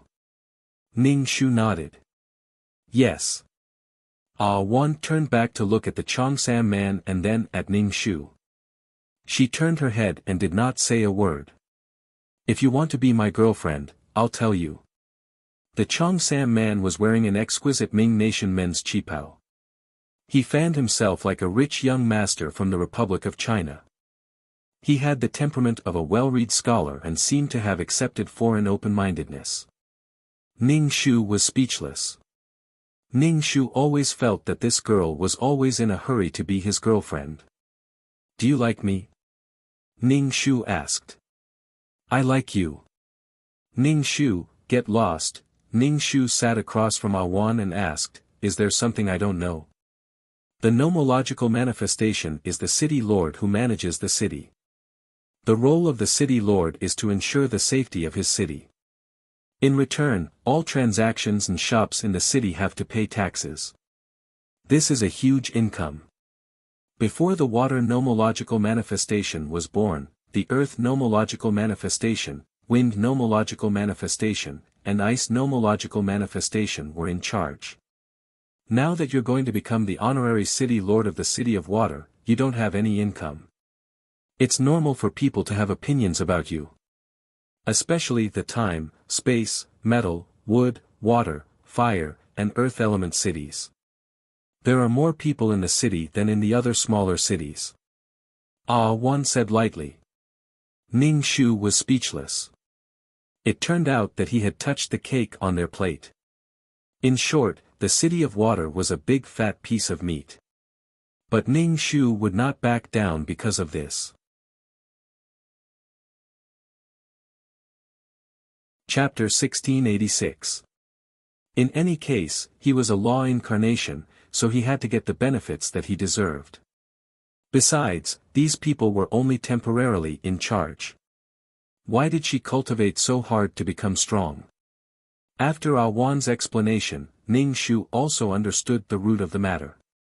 However, Ning Shu was not afraid at all. If she died because of this, how could she go far in the future? Becoming strong meant that no matter what they did, they would be able to defend their own interests confidently, and they would not be forced to concede grievances. This was the meaning of being strong, and this was freedom. Ning Shu smiled and thanked Wan. "So that's how it is." "Thank you." "No problem." Wan said lightly. The fiery red flame between her brows made her look extremely bright and beautiful, as if she was a proud child of heaven. Every move of hers was magnificent. She was truly worthy of being the strongest female mission enforcer. As time passed, more and more people entered the restaurant. They were all mission enforcers who were law incarnations. In addition to the most basic time, space, metal, wood, water, fire, and earth laws, there were also other laws, such as wind and even the law of strength. 3,000 great Daos, a law that reached the peak was the Tao. The law space was very large, and these law incarnations managed the city. Ning Shu slowly drank his drink and pondered. Was such a big lineup just to give her the city lord position? Many people were sizing her up with suspicious eyes, but when they saw the water droplet between Ning Shu's brows, their suspicions slowly disappeared. However, Ning Shu finally saw another woman. This woman just stood there and attracted everyone's attention. It was Ning Shu's first time seeing such a beautiful woman. She was dressed in red and had an exquisite face. She was captivating. Her beauty made people's eyes follow her. Ning Shu walked over to the red-dressed woman and said in a cold voice, "You are the new water law incarnation." "I am." Ning Shu nodded. "I am Hong Yu. I specialize in seduction techniques." Hong Yu's voice was as cold as ice, giving people a feeling that she was unattainable and noble. If Hong Yu had not said that she was a seduction technique, Ning Shu would not have thought so. Hong Yu did not give off a gaudy and coquettish feeling. On the contrary, she gave off the feeling of a pure and beautiful fairy. In the words of men, she was a goddess. In a man's heart, this kind of beauty is superior. "Hello, I'm Ning Shu." Ning Shu was a little surprised. Charm was a kind of power, just like other powers. Taking one's life while eroding one's bones. Hong Yu nodded at Ah Wan. Ah Wan didn't say anything, nor did she respond to Hong Yu. Hong Yu didn't say anything and found a place to sit down. Ning Shu felt that Ah Wan did not get along well with her. However, this had nothing to do with him. She was now being stared at by several people, and their eyes were as sharp as nails. The people in the restaurant were talking to each other in low voices, as if they were waiting for someone. Ning Shu did not know anyone here, so he could only keep drinking. Since it was free, it would be a waste if he did not drink. Someone entered the restaurant, and everyone quickly stood up to welcome him. Ning Shu quickly put down his drink and stood up. The school doctor walked in, and behind him was a person carrying a tray. He glanced at the people present, and his glasses were slightly glowing. The people who were swept by his gaze felt a chill down their spines. "Ning Shu, step forward." The school doctor took a medal from the tray behind him. This medal was silver white, and in the middle was a teardrop-shaped decoration. Ning Shu walked towards him and stood opposite him. "Now I bestow upon you the honorary City Lord of Water City. Please be responsible for Water City and shoulder your responsibilities. Be worthy of the city's support for you," the school doctor said in a low voice. "Yes," Ning Shu said firmly. The school doctor took the medal and wanted to pin it on Ning Shu's chest. However, Ning Shu, who had been tortured by illness since he was young, was not tall. Ning Shu's height only reached the school doctor's chest. If the school doctor wanted to pin the medal on Ning Shu, he had to bend down. The school doctor pinned the medal on Ning Shu's shoulder without changing his expression. Ning Shu turned his head and looked at the medal on his shoulder. He silently took it off and put it on his chest. "Those who are called, step forward. Wind Law Incarnation, Thunder Law Incarnation." The school doctor said calmly, and his tone was stern. The two people who were called stepped forward. "We admit that during the mission, we used some power of law in the plane, but it didn't have much of an effect," the Thunder Law Incarnation said. "We'll be more careful next time." The Wind Law Incarnation said with a smile. The school doctor's golden glasses reflected a cold light. He raised his eyebrows and said, "It didn't have much of an effect. There was a huge storm in one plane, and there was a forest fire in another plane because of lightning. There are other planes, but I'm too lazy to list them." The two people's expressions became serious. "We request an appeal. We can explain these things." The school doctor turned around and took out two pieces of paper from the tray. "See what this is? A kill order." The people present exclaimed. Once the kill order was out, there was no chance to refute. Ning Shu was speechless. Ning Shu didn't feel that this was an award ceremony. Instead, it was an example to others. To scare all the law incarnations. Feng and Lei glanced at each other, then disappeared from the restaurant in an instant. The school doctor also disappeared. Everyone hurried out of the restaurant and looked at the sky. The school doctor blocked their way. He pulled out the gun at his waist and aimed at them. The two people's expressions changed. They decided to attack. Storm and lightning, a mighty attack that could destroy heaven and earth, attacked the school doctor. A black hole appeared behind the school doctor and swallowed all the attacks. His trench coat fluttered slightly. I was wrong. Give me another chance. Yes, you were wrong. We didn't receive any warning beforehand. Feng and Lei were helpless. It wasn't easy to get to this point. Sometimes, even if you had the ability, you couldn't control it. Actually, watching weak creatures struggle was also a kind of pleasure. It was like throwing an ant into water, floating it up and then pressing it back down. Watching it struggle, flop, and finally die powerlessly. When the bad taste came, it couldn't be stopped. They had to find something to do when they were bored. Then are you blaming us for not warning you first? Why do you have to be warned when you do something? The school doctor raised his eyebrows. He fired at the two people. The two people seemed to be imprisoned in space and couldn't move at all. They could only let the power of obliteration hit them. After all, the two people were law incarnations. The school doctor had to fire a lot of shots to kill them.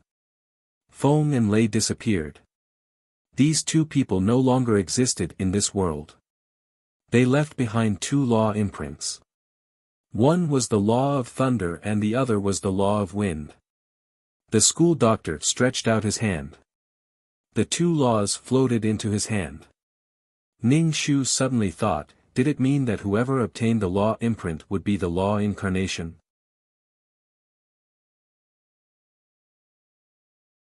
Chapter 1687. The person was dead, but the law imprint was still there. Ning Shu touched the imprint between his eyebrows. Would this imprint disappear even if she was gone? The two imprints floated into the school doctor's hand. He clenched his hand and the two imprints were crushed, turning into specks of light that disappeared. You have the power of law, so you should know what to do. The school doctor looked down at the people below and stepped into the void. Ning Shu silently swallowed a mouthful of saliva. Basically, every time they met, this guy was killing people.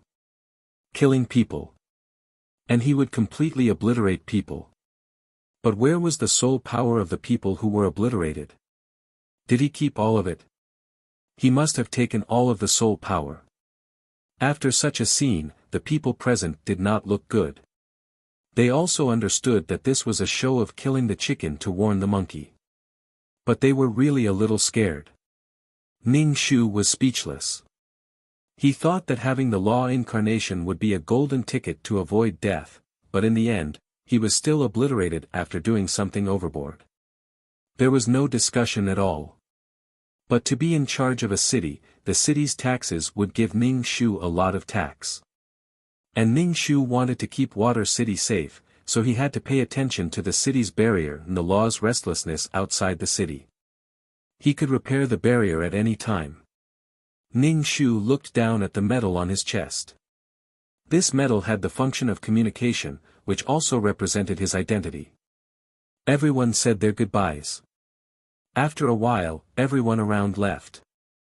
One said to Ning Shu lightly, I'm leaving. Okay. Then, only Ning Shu and Hongyu, who cultivated the art of seduction, were left. Ning Shu and Hongyu said, I'm leaving too. I want to go to my water city to take a look. Hongyu asked Ning Shu, you seem to be like Wan, disdaining me. Ning Shu was surprised. When did I disdain you? Hongyu was too sensitive. You think that I use seduction as my foundation, so you look down on me. You think that I seduce men as my career? Hongyu said in a cold voice, appearing very aloof. Ning Shu thought for a moment and said, the 3,000 great ways are all ways, but the human heart is the most fickle thing in the world. Even if you know how to play with people's hearts, you can't say for sure when you will fail. Even an experienced driver of Mount Akina would overturn his car if he sped. If you hit an eagle, you'll be pecked in the eye by the eagle. Hongyu frowned. Oh, is that so? Hong Yu stroked her temples, looking peerless. You and Ah Wan are really alike. Ah Wan also said the same thing. In the end, I don't like women like you. Ning Shu inexplicably felt a sense of hostility. What kind of women are we? You and Ah Wan feel that you relied on your own abilities. I seem to have relied on a man to get to the top. Ah Wan has always been looking down on me from above, Hong Yu said. Ah Wan doesn't have a man by her side, so she's jealous that someone likes me. Ning Shu was speechless. Ning Shu felt that he had met a retard. The main thing was that their beliefs were different. Why can't Ah Wan look down on you from above? You can rely on seduction. Ah Wan walked to this step by herself. What right do you have to look down on Ah Wan? I don't have any opinions about you. You're forcing your opinions on me. Ning Shu said indifferently, I have the ability. Why can't I straighten my back? So what if you are strong? Hong Yu said with a smile. Nothing. I'm strong and I'm happy. It was Hong Yu who felt inferior in front of Ah Wan. What was the situation now? She even had hostility towards her. Hong Yu frowned. You're a little different from Ah Wan. Ah Wan was high and mighty and didn't care about her at all. And this woman in front of her felt a little choked. Her words were choking.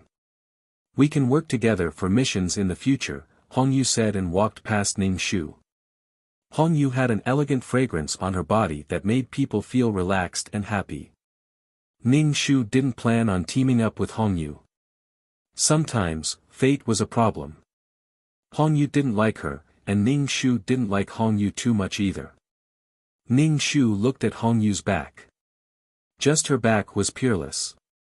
The Cheongsam man fanned himself and slowly walked to Ning Shu's side. Ning Shu leaned over and asked, Do you want to be my girlfriend? Ning Shu rolled his eyes. Why haven't you left yet? I'm the city lord of this city, the Cheongsam man said. Yo. Ning Shu looked up and down at the Cheongsam man. I didn't expect you to be the embodiment of the law of time. This was a little awesome. It's okay. The Cheongsam man quickly fanned himself. Can I be your boyfriend with my condition? Ning Shu looked at him from the corner of his eyes. Your condition isn't bad, right? It should be easy to find a girlfriend. The Cheongsam man fanned himself. I have to pick one that's pleasing to the eye. Ning Shu clicked his tongue. Do you think you're picking cabbages? Ning Shu raised his chin in the direction Hong Yu left and asked the Cheongsam man, what's going on with Hong Yu? She and Ah Wan don't get along. There's some friction. Ah Wan is strong, and Hong Yu is slightly weaker. The law that Hong Yu comprehended is a very obscure law. Before you came, only Ah Wan and Hong Yu were women in the entire group of law embodiments. The two girls were often compared. Ah Wan doesn't care about this, but Hong Yu cares more. Girls are more competitive. After a while, the conflict is a little big. However, Hong Yu's background is very strong.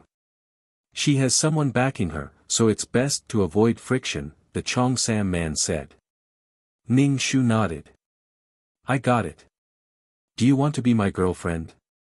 I'll provide you with all kinds of information for free. Ning Shu blinked. If I really agree, would you dare to accept? He only dared to flirt but didn't dare to do it for real. Man, you're too straightforward. The Cheongsam man blushed and fanned himself anxiously. He whispered, it's not that I can't accept. Ning Shu rolled his eyes. With your standard, I'm afraid you won't be able to find a suitable soul mate in this lifetime. Of course, the Cheongsam man's status was also very high. His conditions were there. Have you told Ah Wan that you want to be her boyfriend? Ning Shu asked curiously. Yes, she set me on fire. Ning Shu was speechless. Just wait. A good person isn't afraid of being late. The Cheongsam man didn't like her and just wanted a girlfriend. What a sin. Good luck, old virgin. Please don't look at me like that. I'm a good man, but why don't any girls like me? The Cheongsam man squatted in a corner and drew circles. Dark clouds hung over his head. Why can't I find a girl when everyone else can find a girl? The Cheongsam man was full of resentment. Don't recite frivolous poems every time you see a girl. Flirt with every girl you see. You're so desperate that girls hide when they see you. Pick a girl and seriously pursue her.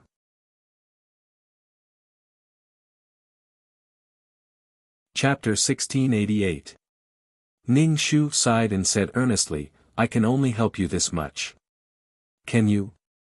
The Cheongsam man looked at Ning Shu and asked. How do you feel when you see me? Ning Shu asked. The Cheongsam man said, it's a female. Ning Shu was speechless. Go to hell. Ning Shu was too lazy to argue with the thirsty Cheongsam man and said to 2333, let's go and take a look at Water City. He was now the city lord of Water City after all. Ning Shu appeared above the city lord's mansion and slowly floated down. There was no one in the city lord's mansion. Ning Shu walked around the city lord's mansion and then looked up at the barrier in the sky. It was only now that Ning Shu discovered that Water City's enchantment was actually a water curtain. Ning Shu waved his hand and countless water droplets on the ground flew up into the sky and merged with the barrier of Water City. The barrier became thicker and stronger. Ning Shu came out of the barrier and outside was the turbulent power of the law of water. Ning Shu walked in the air and patrolled the entire Water City. He wanted to see if there were any loopholes that needed to be fixed. Since he had accepted it, he had to be responsible for this city. And there were also the taxes of the entire city. Merit and faith were the main sources of taxes. With taxes, he would have enough merit and faith to buy the world's origin. He could also buy what he wanted. For example, the things in the auction house were so expensive. He could only get what he wanted if he had enough capital. He wouldn't be so short of money. The resources of the strong would definitely increase. After doing all this, Ning Shu told 2333 that he wanted to return to the system space. Back in the system space, 2333 waited for Ning Shu. Congratulations on becoming the law incarnation.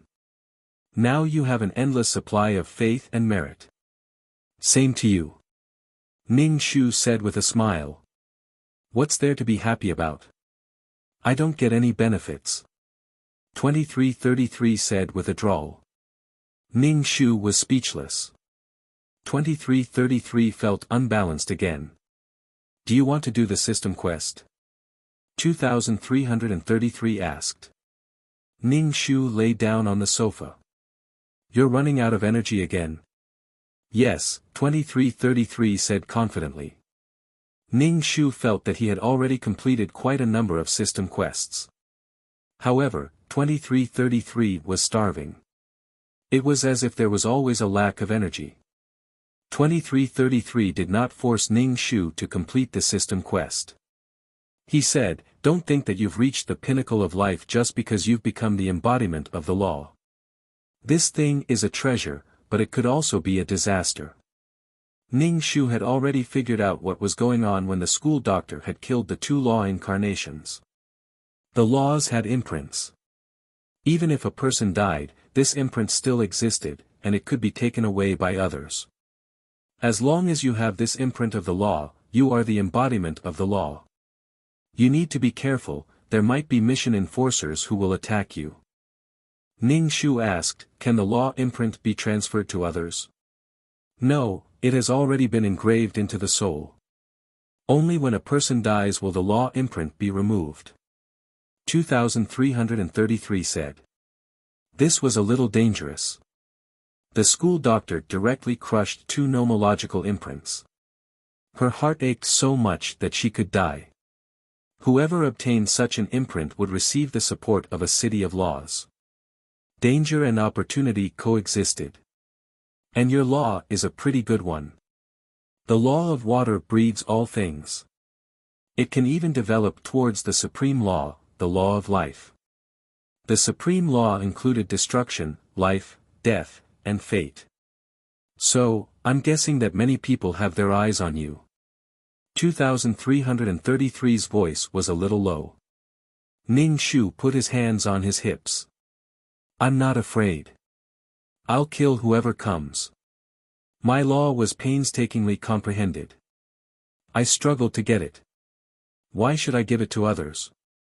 If they had the ability, they could come and take it from her. At least she was now a mission enforcer with a skill in the organization. Don't rely on the law to fight against the heavens and earth during the mission. The higher the level of the plane, the greater the suppression of the law. Moreover, when you reach a low-level plane, you have to suppress your own law. If you can avoid using the law, don't use the law to avoid conflict with the plane's law. You should have seen the consequences of abusing the law in the plane. Compared to normal mission enforcers, it's just an extra kill order. If you need to be killed, you will still be killed. 2333 said earnestly. Ning Shu, you can't be arrogant. It was the first time Ning Shu saw 2333 say so much. This meant that she had some weight in 2333's heart. Ning Shu nodded. I know. She could at least get some water to drink when she was short of water. It seemed that to get rid of the fate of being killed, she had to build a world as soon as possible. Now she was short of 2 world origins. When the taxes from the City of Water came, she would go to the auction house to have fun. Maybe she could find the world origins. Ning Shu smiled. Her goal was slowly being achieved. All the hardships and efforts were worth it. It was better to go do the mission. All the decadence and helplessness had been wiped away by the law of water. Ning Shu's current state was better than ever. Ning Shu opened the chat and saw that it was Mei Ziqing. Mei Ziqing was excitedly telling her, I got a man. This is the first time I've ever bought something at an auction. Ning Shu, you're so happy about getting a man. Mei Ziqing, do you want to come and take a look? Ning Shu felt that Mei Ziqing was crazy. Ning Shu, where? Mei Ziqing, the City of Water. When she mentioned the City of Water, Ning Shu felt like it was her home. 2333 said bitterly, can't you stop running around like that? Ning Shu, I want to see my City of Water. I didn't think much of it before, but now that I see it, oh my, it's so cute, so cute. Although 2333 complained, he still sent Ning Shu to the City of Water. Ning Shu asked 2333, when will I be able to move around without your help? Maybe when you understand the high-level law of space. I also rely on the main system to pass through, 2333 said. Ning Shu's eyes turned. Can I have more laws? You can't have laws that are obviously opposite to each other at the same time. Just like how light and darkness can't have them at the same time. Your water and wood can coexist, but water and fire can't coexist. The power of the laws will cancel each other out. Ning Shu nodded, indicating that he understood. For example, she had the law of water. She could also cultivate the law of space, time, and some higher laws, life, death, fate, and so on. There were countless roads ahead. She could take it slow and do one thing at a time. At least she had mastered one law. Ning Shu went to the restaurant to find Mei Ziqing. He wanted to see what the handsome man Mei Ziqing was talking about looked like. Moreover, his mind was like a blank piece of paper, an incomparably pure and handsome man. And it seemed like a naked handsome man who was lying flat on the ground.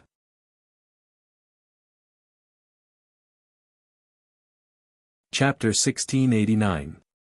When Ning Shu arrived at the restaurant, he saw a man with fiery red hair standing beside Mei Ziqing. Ning Shu walked over and said angrily, "You lied to me. Didn't you say you were naked?" Mei Ziqing said. "Although I'm poor, I can still afford a piece of clothing. I can't let him run around naked. Ning Shu looked at the man. He had fiery red hair that dragged on the ground. His eyes were pure as he stood quietly beside Mei Ziqing. He had a delicate face with a man's face. He didn't look feminine at all. He had the temperament of a little white rabbit. He was so pure that he couldn't bear to be tainted. Ning Shu sat down and propped his chin on one hand. He tapped the table with his finger and asked, "What kind of spirit stone is he?" It wasn't easy for a spirit stone to turn into a human. Ning Shu knew of a spirit stone called Pan Chen. A stone that killed people without karma. However, this person had red hair. He remembered that Pan Chen had black hair. He couldn't be a spirit stone with attributes. Mei Ziqing smiled and said, "Guess." Ning Shu rolled his eyes. "I can't guess. You might not even know what he is." "He's an origin, a fire attribute world origin," Mei Ziqing said. Ning Shu was really shocked.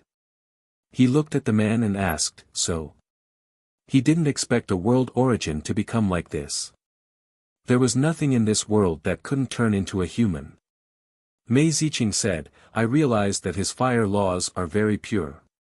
If I keep him by my side, I might be able to understand the laws."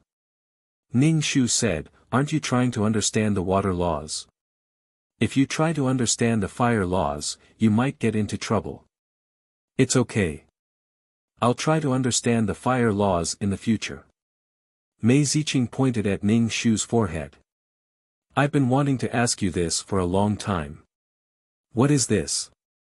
Ning Shu touched the space between her eyebrows and said with a smile, "Didn't I tell you that I comprehended the law of water?" "Sure." Mei Ziqing patted Ning Shu's shoulder. "Look out for me when we do missions together. I have a friend who understands the laws." "No." Ning Shu looked at the red-haired man and asked, "How are you going to deal with him? He's a human after all. You have to teach him well, or he'll cause you trouble." Mei Ziqing nodded. "I know. At that time, I saw how pitiful he was being locked up in a cage. He looked so innocent and lost." Ning Shu felt that this man was very dangerous. He had power but did not have a clear sense of right and wrong. This was a very dangerous matter. It might even implicate Mei Ziqing. Ning Shu greeted him. "Hello." The man glanced at Ning Shu and lowered his head. "He doesn't know how to speak," Mei Ziqing said. Ning Shu nodded. "Then take good care of your giant infant. I'm leaving." "Oh right, you still owe me 15,000 merit points. Hurry up and complete the mission to pay me back." "I think you're about to go crazy," Ning Shu said to Mei Ziqing in a bad mood. Mei Ziqing waved his hand. "I'm going to do my mission, but I need to settle Xiaohua down first." Ning Shu nodded and turned to leave the restaurant. Ning Shu clasped her hands behind her back and slowly walked to the limestone floor. The world origins she had encountered before were all meaningless. They were completely formed of pure origin energy. She had never seen one that could transform into a human. If there was a world origin with its own consciousness, would she also kick it into a peerless martial art and fuse it with other origins? Ning Shu could not be bothered to think about it. She had not found a world origin for a long time. A world origin was hard to find, and it was 1 in a million to transform into a human. She did not worry about things that had not happened yet. Ning Shu surveyed her territory. The more she looked at Water City, the more adorable she found it. All the shops on the street had to pay her taxes. It felt like she was collecting money while lying down. Moreover, there were many mission takers in Water City. The more people there were, the better the business of the shops, and the more taxes she would receive. Just thinking about it made her feel wonderful. However, she had to bear the risks. There would always be people who coveted the law imprint. No matter what, she had to survive. Moreover, what belonged to her could not be taken away by others. Ning Shu wandered around.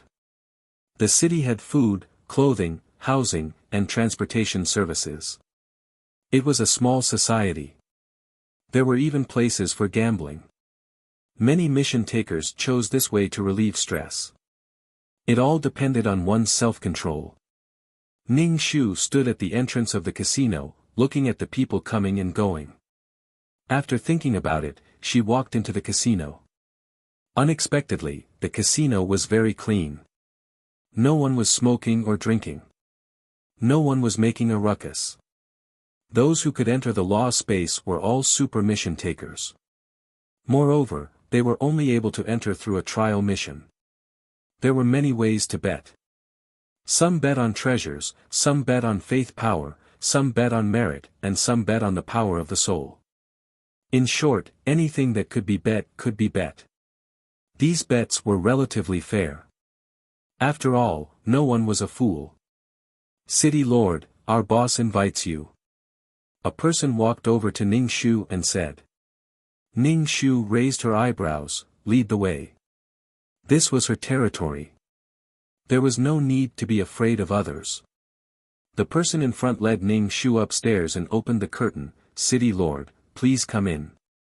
Ning Shu walked into the room. There was a man in the room. He was wearing a deep robe with wide sleeves and a jade crown.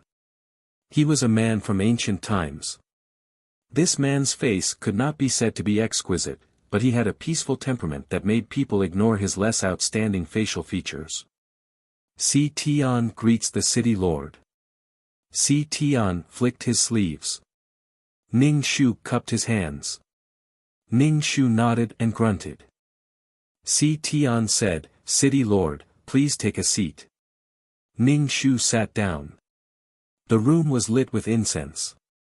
She had smelled this smell in the consultation room before. This incense was priceless. Smelling it could purify one's soul. Sure enough, those who opened a casino were all rich people. Ning Shu stared at the exquisite copper furnace that was emitting white smoke. "If the city lord likes agarwood, Si Tian will get someone to pack some for you as a sign of respect." Si Tian said in a calm tone. Listening to him speak was a kind of enjoyment. His voice was low and mellow, with a slight upturn at the end. It felt like he was whispering to one's ear. It was the legendary feeling of impregnating one's ear. "Ear, what did you do to me?" Ning Shu said indifferently, "No need, thank you." Si Tian poured a cup of tea for Ning Shu. "It's just a bit of agarwood. The city lord does not need to mind it." "Why should I mind it?" Ning Shu asked back. Si Tian was stunned for a moment, then smiled. "It's just a little thing for the city lord as a friend." "Little thing?" Ning Shu picked up a small teacup, took a sip, and said, "I don't want small things. I just became the city lord of Water City, so I want to take a stroll and familiarize myself with the city. I'm not here to collect small things." Si Tian's expression did not change. Si Tian is mistaken. Ning Shu put down the teacup and stood up, planning to leave. "By the way, remember to pay your taxes on time. Don't let me find out that you're cheating," Ning Shu said with a smile. Si Tian cupped his hands. Si Tian understands. Si Tian will see you off.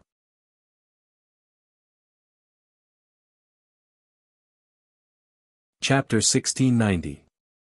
Coming out of the casino, Ning Shu looked up at the casino's signboard. She felt that the situation of a city was a bit complicated.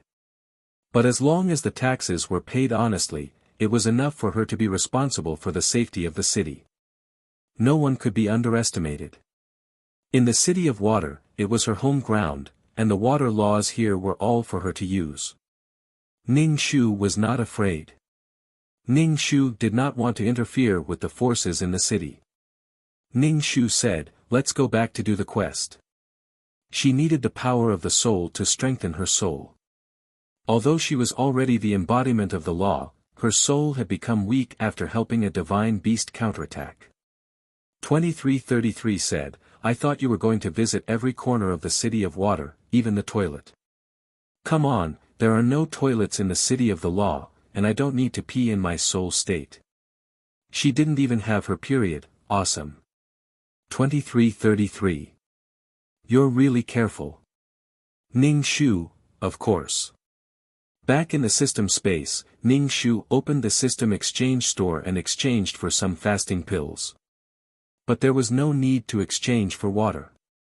After doing this, Ning Shu looked at the black hole on the wall, and inexplicably felt that the black hole had become bigger again. She said to 2333, keep an eye on this thing. Ning Shu was afraid that the hole would get bigger and eventually swallow her system space. There was no one else who could change its size like this, it was simply a scam. I need energy, how can I maintain the system space without energy, how can I suppress the rampaging thing? 2333 said. Ning Shu, everything could be related to this. Ning Shu said, forget it, let's do the quest first. Not the system quest for the time being. Ning Shu said. 2333 couldn't wait to keep her doing the system quest. 2333 let out a long "oh" before violently throwing Ning Shu into the realm. Ning Shu was in pain. Ning Shu gave her the middle finger, what a weird bitch. Ning Shu slowly fused into a body. When he opened his eyes, he saw the ceiling. Ning Shu rubbed his head and sat up. His hair was short. Ning Shu's heart jumped. Could it be a man? Ning Shu touched his crotch, and sure enough, he felt a big lump. The client was truly gifted. Ning Shu hammered the bed. How did he become a man? However, Ning Shu felt that this body was not ordinary. Ning Shu got out of bed and went to the toilet to relieve himself. He felt that his bladder was about to explode. The client must not have woken up at night and was holding it in with all his might. A man's prostate is prone to problems if he holds his bladder. Ning Shu sat on the toilet to pee and began to receive the plot. Yes, the client's identity is a monster. Oh, it's actually a monster. There was a toilet bowl and a room. Ning Shu thought it was a human. With the rapid development of mankind, the living space of other creatures was greatly reduced. Many demons also entered the forest and lived there like humans. Walking on the street, the person who passed by might be a monster. Perhaps the delivery boy was a monster. They did human work and hid their abilities. They ate human food. The government even set up a special investigation department to deal with criminal demons. As the spirit energy decreased, there were not many demons in the city. Without the support of spirit energy, many demons couldn't even stabilize their human forms. In the end, they were all dealt with by the investigation department. To avoid causing panic. Ordinary people thought that this was a completely scientific world, and the government also avoided the appearance of things that disturbed people's hearts. It affected social security. Some demons did their work conscientiously, and some demons liked to commit crimes. The client, Yuan Liang, was an eagle. They were all lone wolves. As for their work, they were drawing comics. Imagine an eagle drawing comics in front of a computer. This scene was a little scary. Yuan Liang could barely make ends meet by staying at home every day. He was clearly an eagle and should have excellent eyesight, but now he wore glasses and looked at the computer every day. Even the demons were nearsighted. Computers and phones were really poisonous.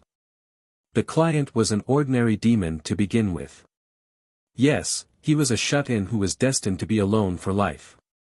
One day, when he went out to buy things, he met a girl. There were many demons chasing after the girl. In a panic, she bumped into Yuan Liang. Then, the girl hid behind Yuan Liang and asked him to save her. Yuan Liang knew that the girl was human from her scent, but there was demonic aura on her. Humans had demonic aura, and it was a very rich demonic aura. This rich demonic aura was extremely attractive to demons. The girl was pregnant with a demon's child. It was also possible that she was the child of a big demon because the demonic aura was very rich. In this modern society where spirit energy was decreasing day by day, eating this girl and the demon fetus in her stomach would definitely be of great help. Therefore, this girl was like Tang Sang's meat, very attractive to demons. The girl hid behind Yuan Liang. Yuan Liang was a demon after all.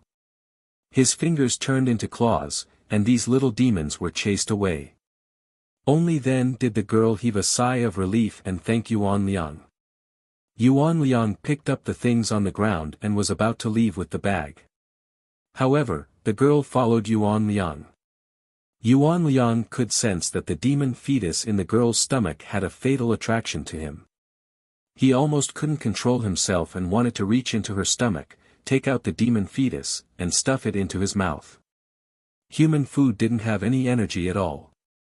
However, the girl felt that Yuan Liang was a good person. He even helped her chase away the demons and insisted on following Yuan Liang. She followed behind Yuan Liang almost shamelessly and returned home.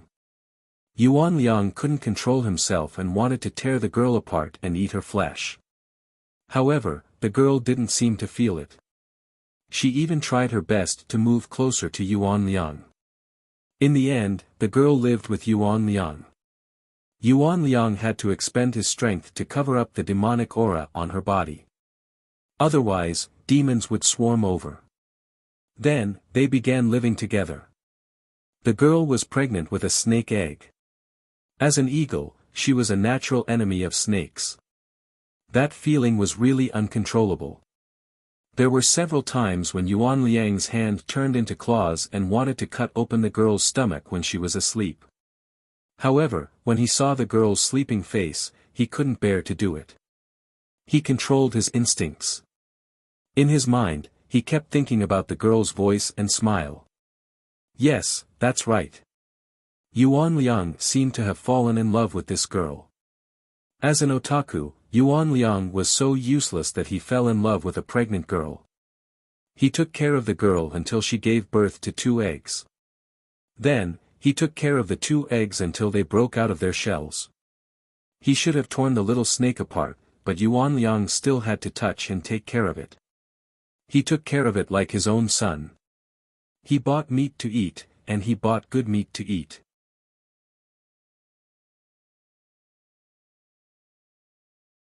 Chapter 1691.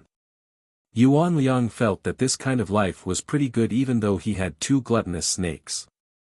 However, it was pretty good to be able to live with a girl. Furthermore, the first reader of his comics was a girl who would give him some opinions. The comics that the 2 of them completed together were much better than before. Their income had also increased. However, the girl did not have any special feelings for Yuan Liang. At most, she was grateful to him for saving her life. Furthermore, she seemed to be waiting for someone. Until one day, the Snake King appeared. When he saw his son wrapped around an eagle's hand, he attacked without any explanation. Before the girl could react, Yuan Liang was killed, and Yuan Liang turned into a dead eagle. The girl knew that this person had saved her and even took care of the baby. She was angry that the Snake King had killed Yuan Liang. The Snake King said that eagles and snakes were natural enemies. He fed the 2 children to wait for them to grow up so that he could swallow them. The world of demons was very cruel. The girl was skeptical. In the end, she buried Yuan Liang's corpse. Actually, it was useless to bury it. It was very likely that demons would dig it out and eat it. A world without spiritual energy was just so miserable. Yuan Liang, who had turned the tables, had mixed feelings. He was definitely indignant. His heart was cold. Ning Shu sighed. This was the real story of the farmer and the snake. However, snakes and eagles were natural enemies. When they met, they would fight to their deaths. However, the root of this matter was that Yuan Liang had fallen in love with this girl who was pregnant with a snake baby. This was the reason why Yuan Liang endured all of this. Kindness was not power. Kindness required power. Yuan Liang's wish was to live. He did not want to be killed by the Snake King. He secretly wanted to give the Snake King a hard time. Ning Shu pulled up his pants and felt that his hemorrhoids were a little painful. Even demons could not avoid these diseases. The client must have sat in front of the computer every day. After sitting for too long, he got hemorrhoids. Ning Shu thought for a moment and decided to test his water nomological power. Ning Shu tapped his finger in front of him and a drop of water the size of a football appeared in front of him. Ning Shu planned to use the water to flush the toilet. However, the water smashed into the toilet bowl and splashed everywhere. Ning Shu's pants were wet. Indescribable places were wet. Ning Shu was speechless. He was a little unfamiliar with it. After all, he wasn't as proficient as he was in Water City. At most, he would only be able to use the laws like this. It would not affect the plane at all. However, he could also turn the water into water arrows, which could also be considered a form of attack. Ning Shu changed his pants and sat cross-legged on the bed to cultivate. As he thought to himself, he lowered his head and saw that his hands had turned into sharp eagle claws, shining with a cold luster. One was a Snake King, and the other was an ordinary mountain eagle. The disparity in strength was quite large. Most importantly, they didn't even give him a chance to refute before killing him. He didn't even have the ability to fight back. Only those with strength have the right to be kind. The eagle claws slowly turned into pale and slender fingers. Ning Shu began to slowly cultivate. The male and female leads of this world should be the Snake King and the girl. As for the client, he felt like a temporary bodyguard. He had fallen in love with this girl. This was a very good reason. When the main character arrived, the male lead saw that his child's mother was actually together with a man. Moreover, it was with his natural enemy. It was so dangerous to leave the child in the hands of a natural enemy. Angry and jealous, he killed the client. But who asked the client to be so weak? He died in an instant. Even if it was explained later, a person dying was like a lamp going out. The client, Yuan Liang, also had a fluke mentality. Since the pregnant girl had such a strong demonic aura, he should know that she was pregnant with the child of a big demon. But the child's father didn't appear. The client thought that something might have happened to him or that he was dead. Waves of fiery yang energy surged into Ning Shu's body.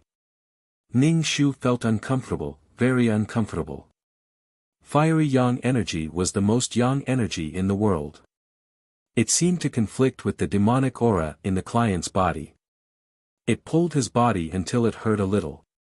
Ning Shu pointed his finger and water droplets appeared in front of him.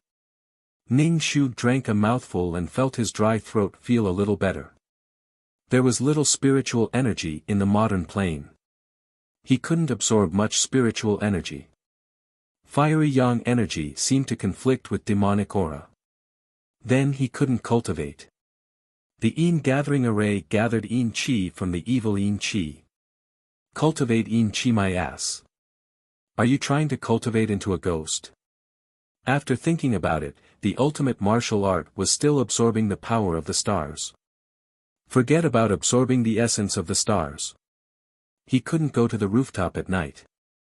In a big city like this, car exhaust and all kinds of pollution were serious. He couldn't see the stars at night. Demons living in a big city were a little miserable. Ning Shu held his chin and sighed. How should he attract the power of the stars? That was a problem. It seemed that only one world used the power of the stars. Ning Shu rubbed his stomach. He was a little hungry. Ning Shu got out of bed, dragged his shoes and opened the fridge. There was nothing to eat in the fridge. In the end, he found a bag of frozen dumplings in the freezer. He cooked the dumplings and ate them. Ning Shu pointed his finger at the pot. Half a pot of clear water appeared in the pot. It was really too convenient. Then he prepared to turn on the gas. But he couldn't light it up.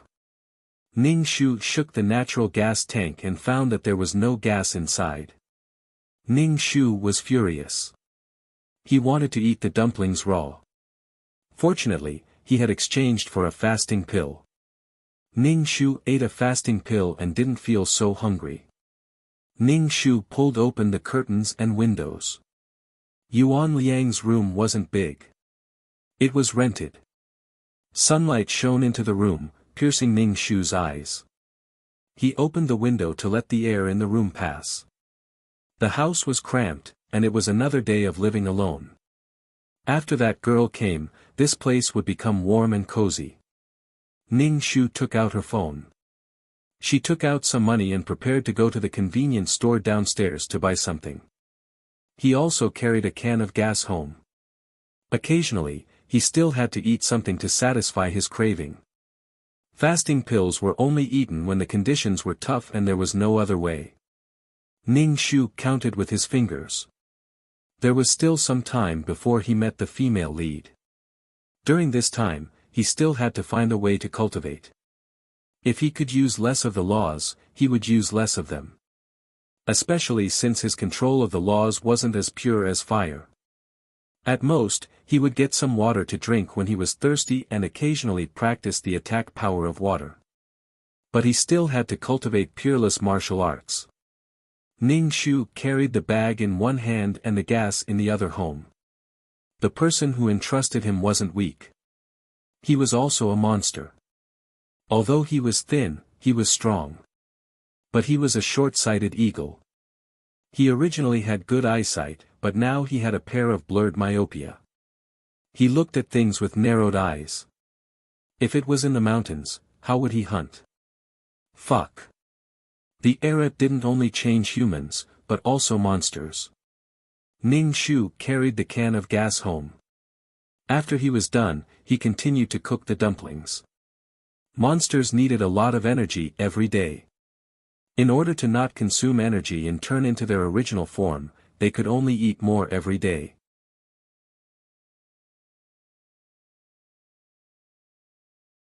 Chapter 1692. The client had to pay rent for the manga and feed himself.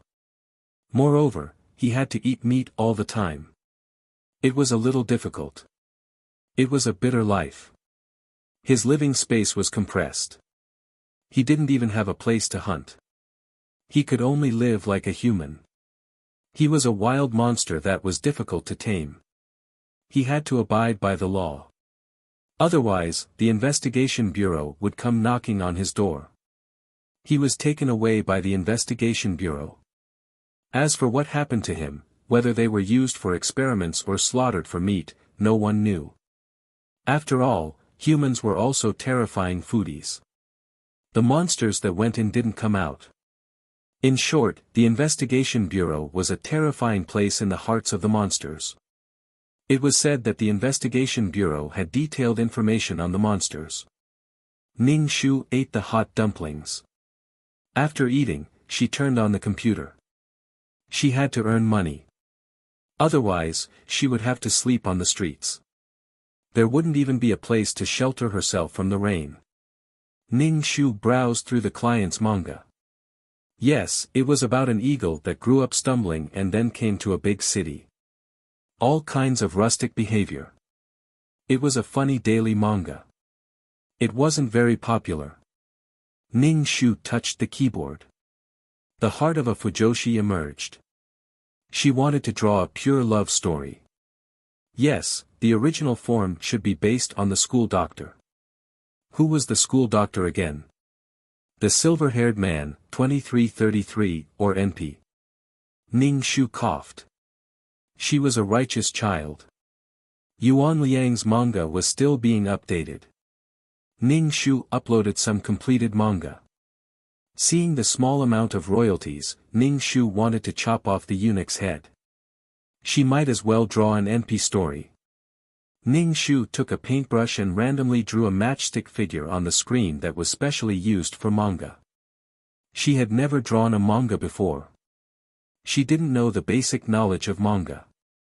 She found some knowledge of manga on the internet and took out a manga knowledge book from the bookshelf behind the computer desk to read. Ning Shu decided to continue drawing Yuan Liang's manga. She would just treat it as practice. For the next story, she should draw a ghost story.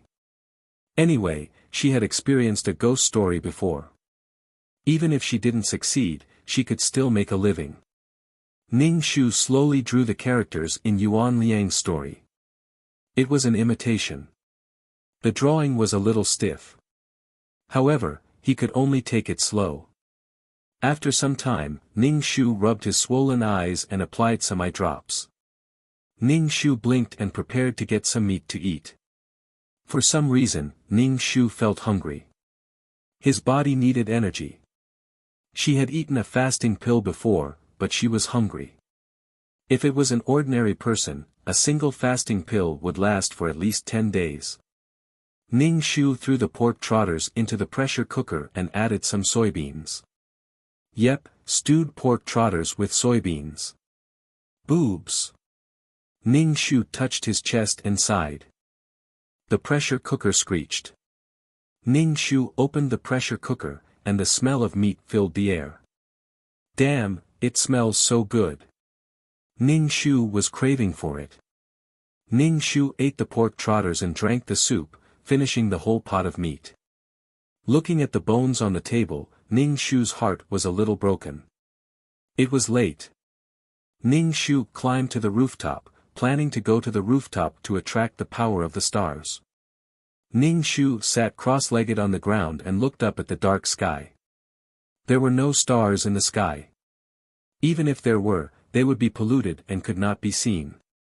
The power of the stars could be used in that world, probably because there were many moons. There were many moons. Ning Shu touched his chin and pondered. What should he do now? Without strength, he would only end up with the same fate as the person who entrusted him. That Snake King was so powerful that he could kill anything.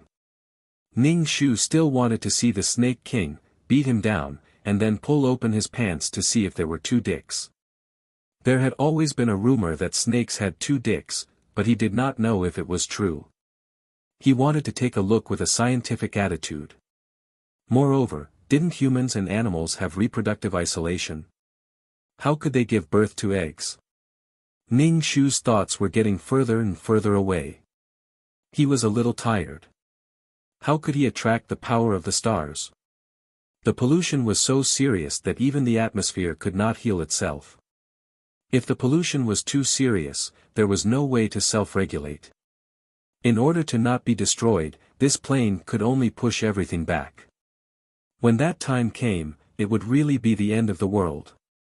What flash flood, what mudslide, what volcanic eruption, all life would be destroyed. Then, they would wait for life to evolve again. This was the self-healing of the plane. Why else would it be said that humans like to court death?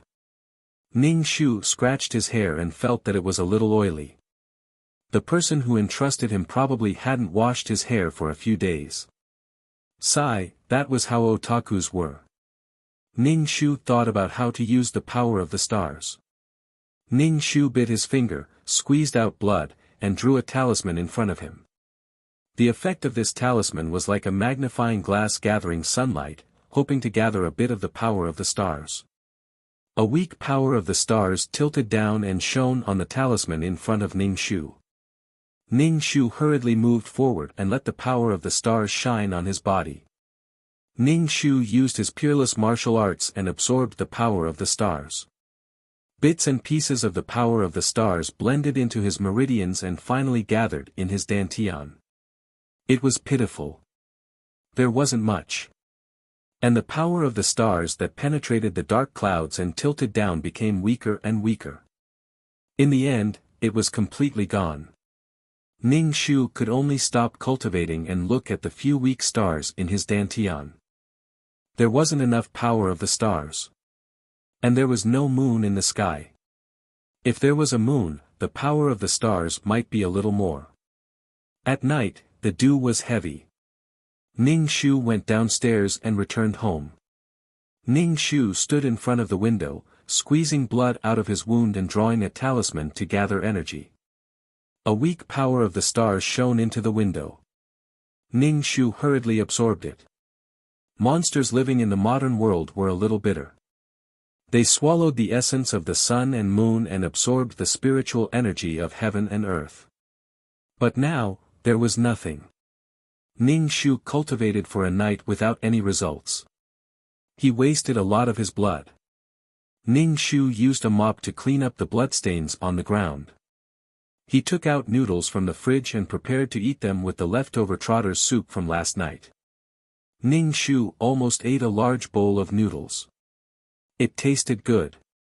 After eating, Ning Shu turned on the computer and began to draw comics. Ning Shu didn't draw well, so he treated it as practice. He began to think of a new comic. Ning Shu yawned. His hands weren't slow. He felt like he was floating. After updating the comic, Ning Shu drew some beautiful characters in the book when he had nothing to do. The beautiful characters were pleasing to the eye. Whether a comic was successful or not depended on the image and setting of the characters. He had to think carefully. At noon, Ning Shu was hungry again. He found some snacks to eat and drew while eating. Fortunately, Ning Shu had some embroidery skills, which was a little helpful for drawing. He could only practice bit by bit. It wasn't easy to make a living. It was even harder for monsters to make a living among humans. Ning Shu admired Yuan Liang for being able to make a living with his pen. Quite a number of demons were coolies.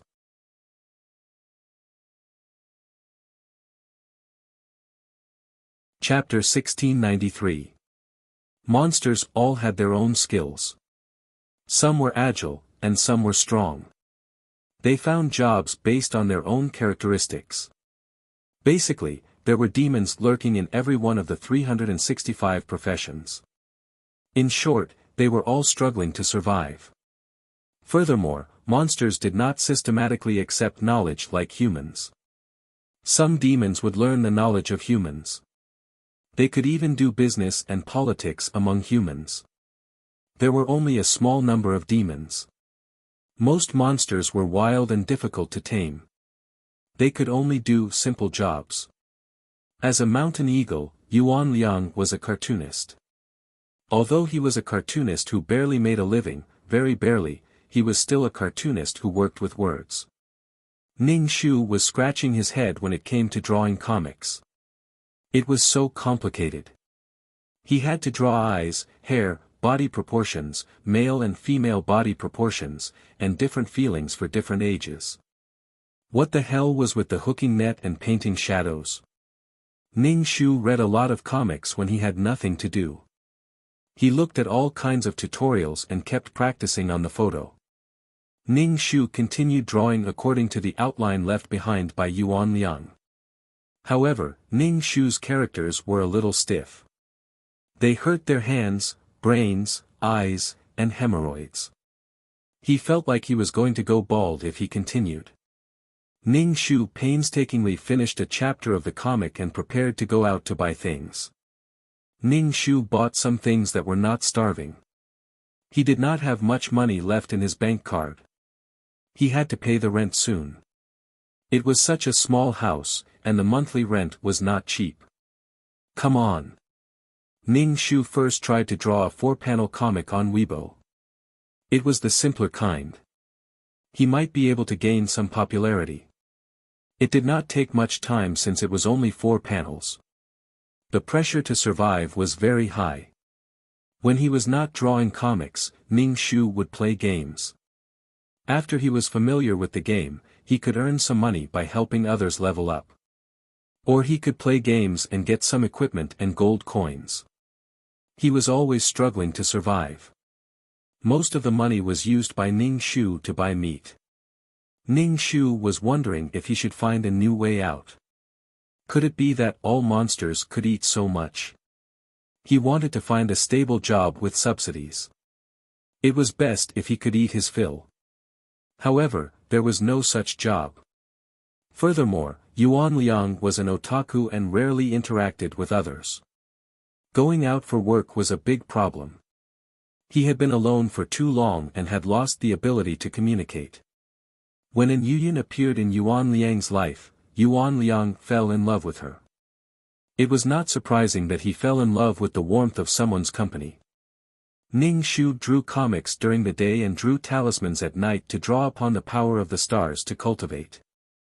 However, it seemed that there wasn't much star power, and it was somewhat heterogeneous. Ning Shu's cultivation progress was very slow. However, Ning Shu discovered that she had obtained a new skill.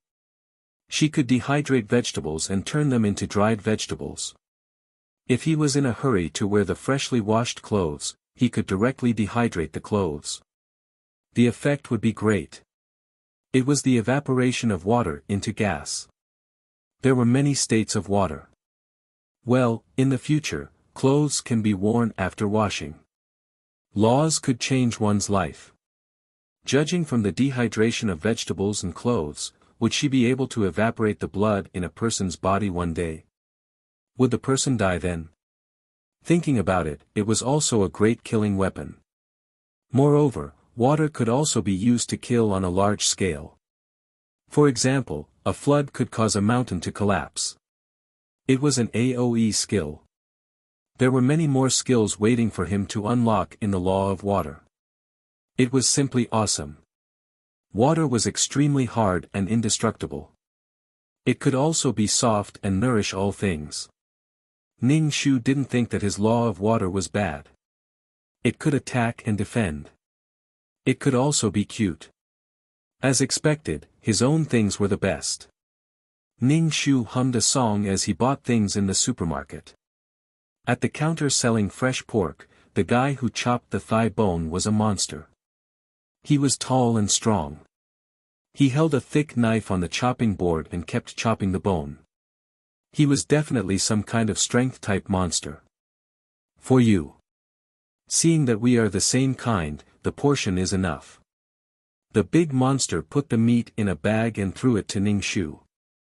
Ning Shu caught the bag and said, "Since we are the same kind, why don't you give me more? It's just that the portion is enough. Aren't you embarrassed?"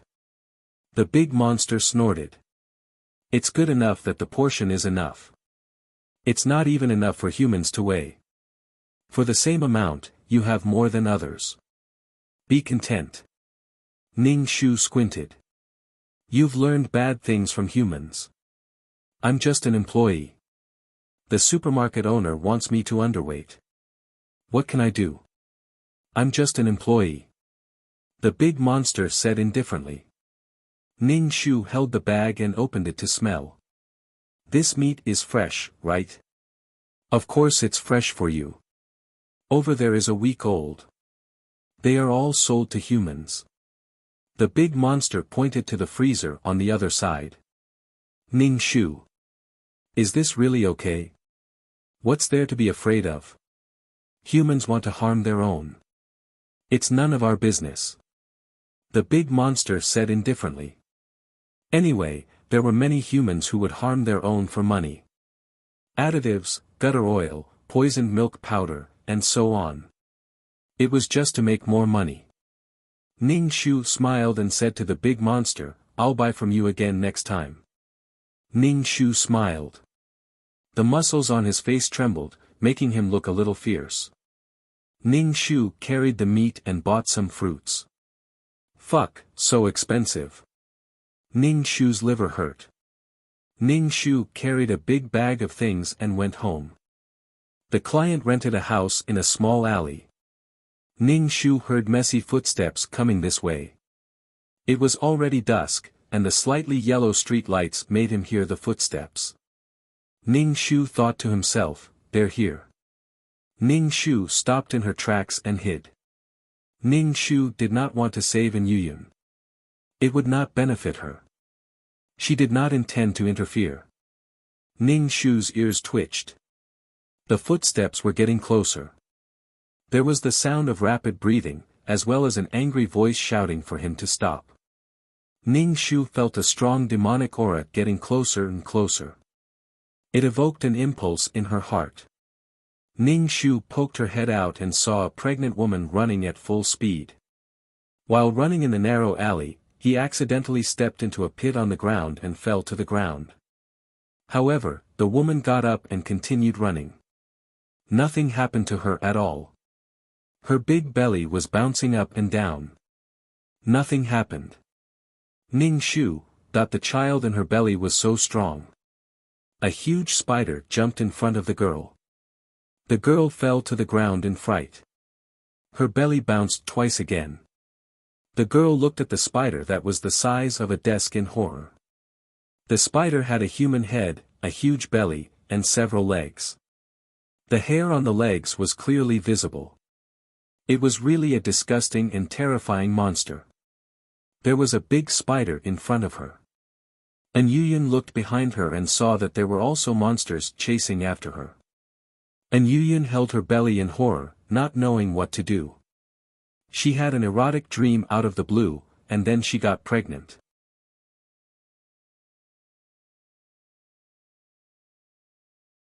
Chapter 1694. Not only was she pregnant, but strange and terrifying people and monsters had appeared around her for no reason. These monsters were always trying to eat her up. They had always been hunting her down. Where was the bastard who did that to her? She remembered that it was a handsome man. She once thought that she had a romantic relationship with a man in a dream. In the end, she was pregnant. Who could tell her why she could get pregnant in a dream? Most importantly, Mommy, don't be afraid. The baby will protect you. A child's childish voice came from An Yuyan's stomach. That was the most terrifying thing. Why could the child in her stomach speak? An Yuyan was surrounded by several monsters. These monsters looked at An Yuyan's stomach greedily and licked their lips. My life is over. An Yuyan was a little desperate. Ning Shu hid at the side and looked at the surrounded An Yuyan. No matter what, she didn't want to get involved in this matter. Snake King had killed the client. She had to seek justice from Snake King no matter what. Going against Snake King naturally meant going against An Yuyan. She would be standing on the opposite side of An Yuyan. They were a family of 4. However, An Yuyan was the client's woman. She wouldn't kick her when she was down, but she wouldn't save her either. It was already a little difficult for her to support herself now. She still had to support a pregnant woman with 2 eggs. An Yuyan was pregnant. The child in her stomach needed nutrition and energy. She ate a lot. It was unimaginable for 2 people who could eat so much to be together. Thinking of this, Ning Shu felt that Yuan Liang was a bit of a hero. He didn't know what had happened to Snake King to leave his wife and child behind. Then, Yuan Liang, the bodyguard, appeared in a flash. He provided food and shelter to ensure her safety. Love was that great. Ning Shu hid his aura and didn't appear. He just watched everything silently. He felt a little complicated. It was probably how the client felt. An Yuyan clutched her stomach. She couldn't retreat. She looked terrified and helpless. At this time, it would be great if someone could save her. She knew that these monsters wanted to eat her baby. However, this was her child. Although it was a little strange, she was too scared in the beginning and deliberately fell down from upstairs. However, the child in her stomach was still there. He was already lying on the operating table, but in the end, he still rushed out of the operating room. Although it was a little strange that the child could speak in her stomach, it was still her child. An Yuyan picked up the rusty steel pipe on the ground and confronted the demons surrounding her. No one was allowed to harm her child. The huge, ugly, and smelly spider took the lead and rushed towards An Yuyan. For a monster like this that couldn't even take human form, as long as it ate the monster's fetus, it would possess powerful monster power. An Yuyan's hands and feet went soft. She stared blankly at the spiders that were shooting towards her. She screamed in fright and waved her steel pipe wildly with her eyes closed. However, he didn't expect that he would be able to kill the old master with his fists. In addition, An Yuyan released a very powerful attack from her stomach, which sent the big spider flying. The big spider fell heavily to the ground and stared at Ning Shu, who was hiding at the side. Ning Shu was speechless. Coincidentally, the spider was sent flying into the narrow passageway where she was hiding. Interesting. It seemed like the plot was always developing in the right direction. There's another person here, the human-headed spider shrieked sharply. It opened its mouth and Ning Shu spat out white silk. Ning Shu carried something and flipped back a few times to avoid the spider's silk. He half-squatted on the ground and adjusted his slipping glasses. I'm just a passerby. Why do you have to fight? With your monstrous appearance, you will be dealt with by the investigation bureau sooner or later. How dare you stir up trouble? Go back to the sewers and stay there. Ning Shu stood up. The spider was very smelly. It had a foul stench on its body. The human-headed spider opened its mouth and smiled. Its sharp teeth looked very ferocious. That woman is our prey.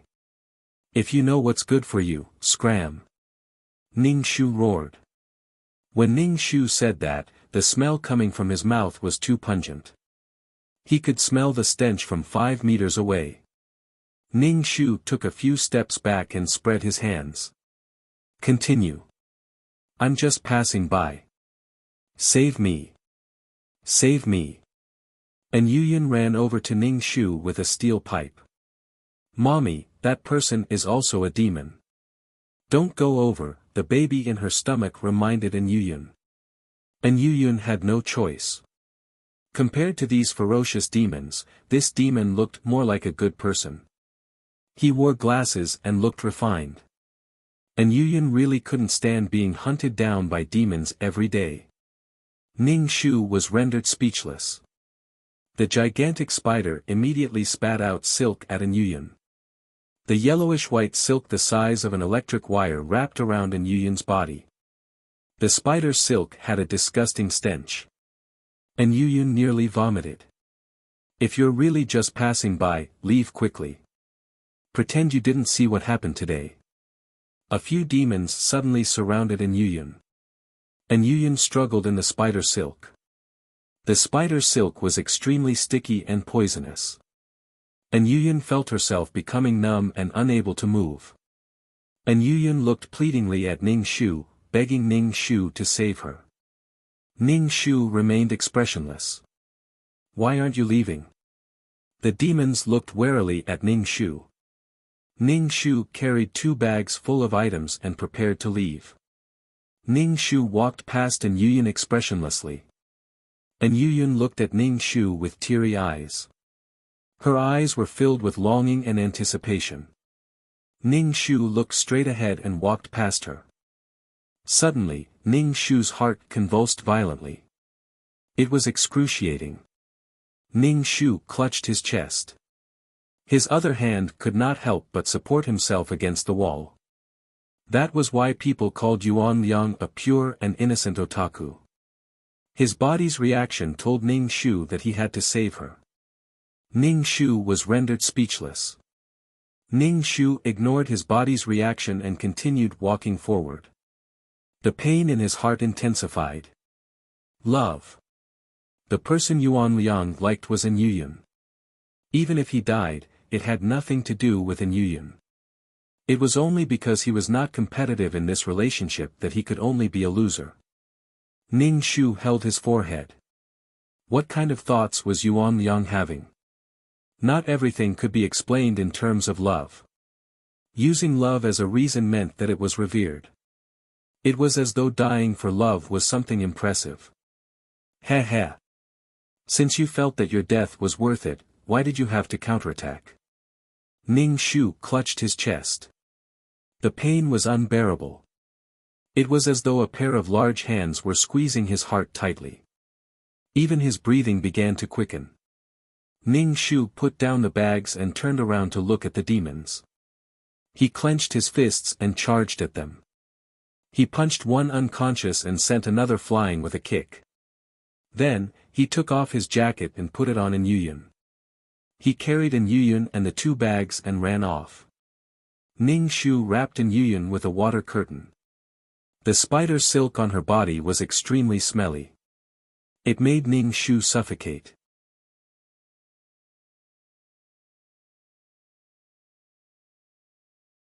Chapter 1695. Ning Shu carried an Yuyun and ran home. Ning Shu quickly set up an invisible water curtain in his house to cover an Yuyun's demon aura. It turned out that Yuan Liang used his own strength to cover up an Yuyun's powerful demon aura. Ning Shu would not waste his strength so kindly. If Snake King came, she would not even have the strength to fight back. He set up a water curtain directly. The water could cover up all the aura. Ning Shu said to an Yuyun, "Go to the bathroom and clean yourself up." An Yuyun's face was a little dark, and her words were unclear. "I can't move." Her body was numb. An Yuyun was poisoned. The spider silk was poisonous. Ordinary people would be poisoned to death if they touched the spider silk. Now an Yuyun was alive because of the baby in her belly. Ning Shu carried an Yuyun into the bathroom. He put on gloves and poured water on an Yuyun with the shower head. An Yuyun shivered and bit her lips.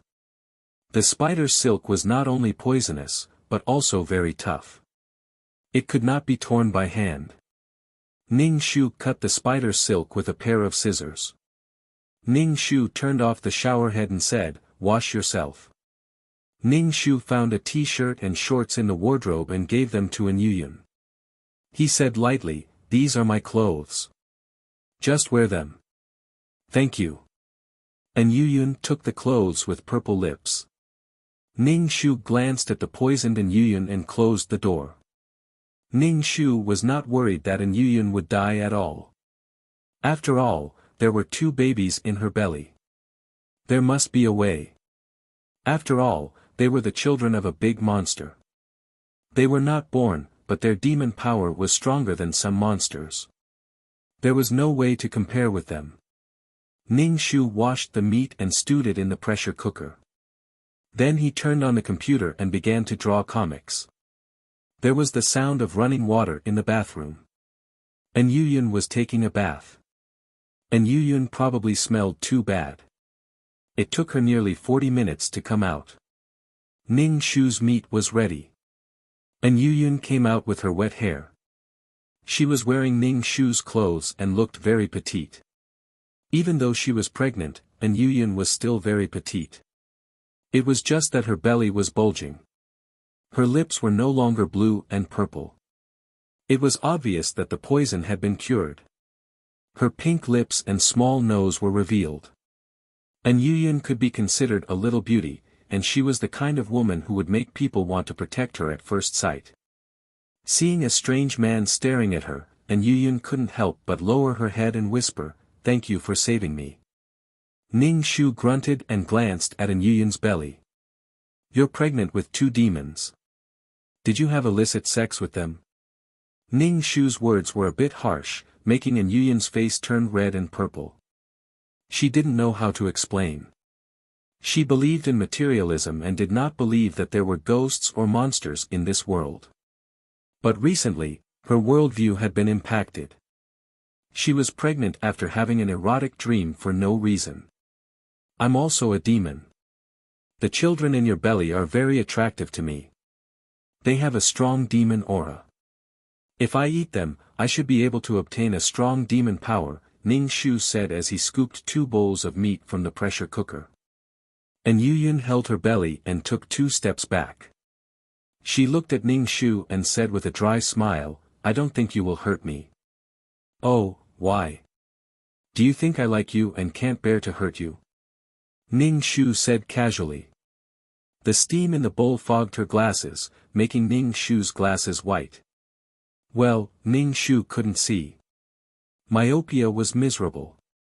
An Yuyun looked at Ning Shu, who was wiping his eyes with a tissue, and said, "My intuition tells me that you won't hurt me." Ning Shu was speechless. Therefore, people could sometimes feel that the other party liked them. Some people just pretend that they don't know and enjoy your kindness to them. Only love and faith could not be let down. It was a blessing to have someone like you, not to take advantage of this love. There was nothing wrong with openly stating. I will hurt you. Ning Shu's fingers turned into sharp and cold eagle claws as he walked in front of An Yuyun. The sharp claws slid gently on An Yuyun's belly, and An Yuyun quickly shrank her belly. Little demon, you are not allowed to hurt my mother. My brother is a very powerful person. A soft and cute Loli's voice sounded from An Yuyun's belly. Ning Shu said in surprise, it's actually a boy and a girl.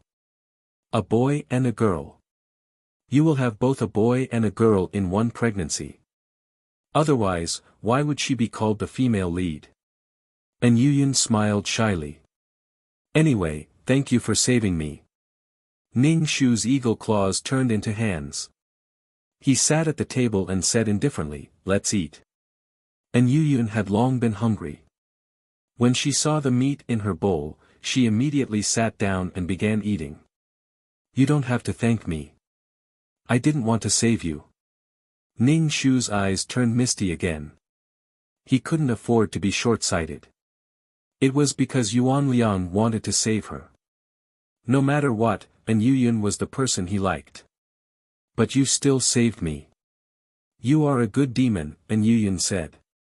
You are different from the demon that chased after me. Ning Shu only scoffed. She couldn't eat a fetus or 2 snakes. Ning Shu asked, where did the demon that was entangled with you go? An Yuyun shook her head and said with a red face, I don't know either. Now that she thought about it, that night had been a bone-eroding experience. She had been completely toyed with and could only indulge in it. There was a faint musk on his body that was intoxicating. His tongue slid around her body. Now that she thought about it, An Yuyun's body couldn't help but heat up. She was extremely embarrassed. Ning Shu said indifferently, snakes are lustful by nature. Perhaps you were tainted by a flower-picking snake. Nonsense. My daddy isn't a flower-picking snake. My daddy definitely likes my mommy. You blind eagle, don't try to sow discord between my parents. The child in An Yuyun's stomach immediately cried out. Sorry, the child doesn't know any better. Please don't take offense. An Yuyun forced herself to apologize to Ning Shu. She was a little traumatized. That night, the person looked like he was really good at sex. He looked very skilled. An Yuyun's heart ached a little. Could it be that she was sad for a man whose name she didn't even know because she was pregnant? Bad guy. You are a bad guy, the little girl yelled. The little Loli shouted, Big brother, you must beat this blind eagle to death. He's too bad, too bad. Ning Shu suddenly felt that the entire situation was inexplicably familiar. He felt that it was a familiar routine. One night of love, and then she got pregnant. However, she got pregnant with 2 snakes. The 2 children were a godly assist. His heart was so tired. Come on, love. Anyway, there was plenty of time. However, demons had long lifespans and humans had short lifespans. How could this be resolved?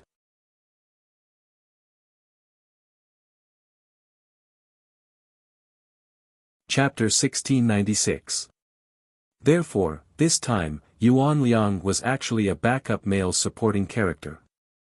In fact, he couldn't even be considered a male supporting character. At best, he was a relatively weak character who loved An Yuyun and volunteered to take on the responsibility of taking care of her. He was responsible for meticulously taking care of An Yuyun and the 2 babies during Snake King's disappearance. When the main character returned, he would use the excuse of being a natural enemy to destroy his love rival. Perhaps in the eyes of outsiders, Yuan Liang was a toad lusting after a swan's meat. He didn't even say thank you and even wanted to kill him.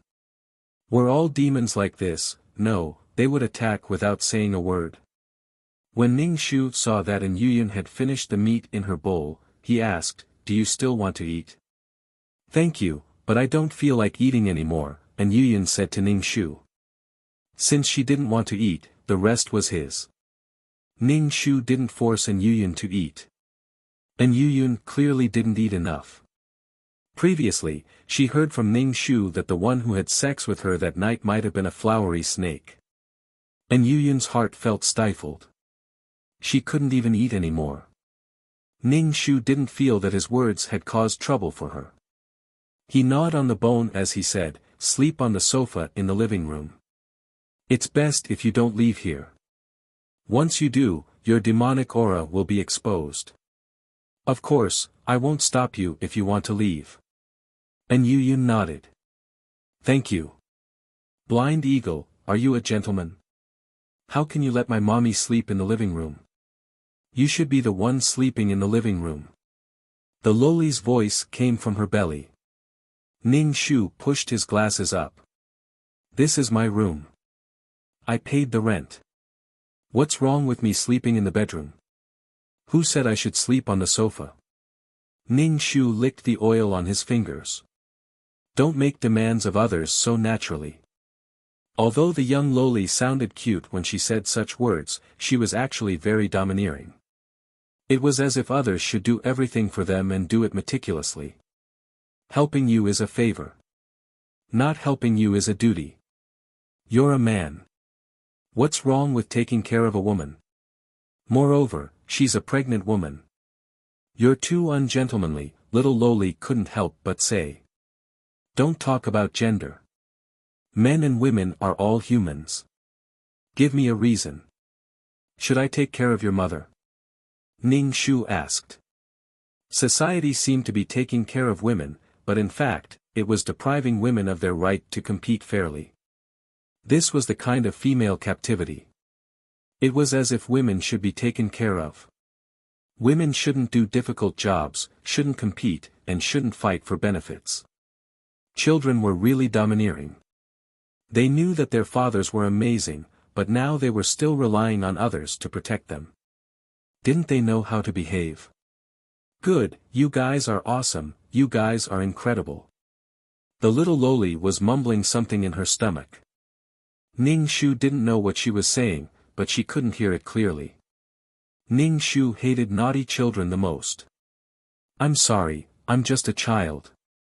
And Yuyun awkwardly said, I can sleep on the sofa. Thank you for giving me a place to stay. Ning Shu put away the bowls and chopsticks and was about to wash the dishes. And Yuyun quickly stood up. Her stomach bounced up and down twice. Ning Shu's eyebrows twitched. Her vitality was really tenacious. Nothing would happen to the child. Ordinary pregnant women were very careful, but Yuyun's stomach was fine. Even if she fell to the ground, she could still get up and continue running. Let me wash the dishes. I don't have anything to repay you. I'll do the housework. And Yuyun took the bowl and chopsticks from Ning Shu. Ning Shu directly gave the bowl and chopsticks to Yuyun. It didn't make sense for him to keep taking care of Yuyun. Yuyun washed the dishes in the kitchen. Ning Shu turned on the computer and started drawing comics. In the kitchen, Yuyun's two babies began to talk. Mommy, don't like Blind Eagle. Compared to Daddy, he's too weak, the boy said. Yes, and he's not gentlemanly at all. Daddy will definitely come looking for us, little loli said. Also, eagles are the natural enemies of snakes. My sister and I are in a bit of danger now, the boy said. Mommy, don't like our natural enemy. He'll eat us, little loli said in fear. Although Ning Shu's vision was blurred, his ears were sharp. When he heard the conversation in the kitchen, he couldn't help but smile. When a strange man suddenly treated a woman well, other than love, it meant that he had ulterior motives for the woman. The two children were afraid that Yuyun wouldn't like their father, so they tried their best to jump to Ning Shu's fault. Love was sacrifice and dedication. It was because Yuan Liang liked Yuyun that he treated her well. He even subconsciously tried to please the two children. The two children seemed to be testing whether Yuan Liang was worthy of their mommy. In fact, the two children had their father in their hearts. However, Ning Shu had a doubt in his heart. How did the two children know that she was short-sighted? How did they know that she wore glasses? Could they see through her stomach? Ning Shu used the computer to look up some information about snakes. Well, some snakes didn't seem to use their eyes to see things. They used heat to sense their prey.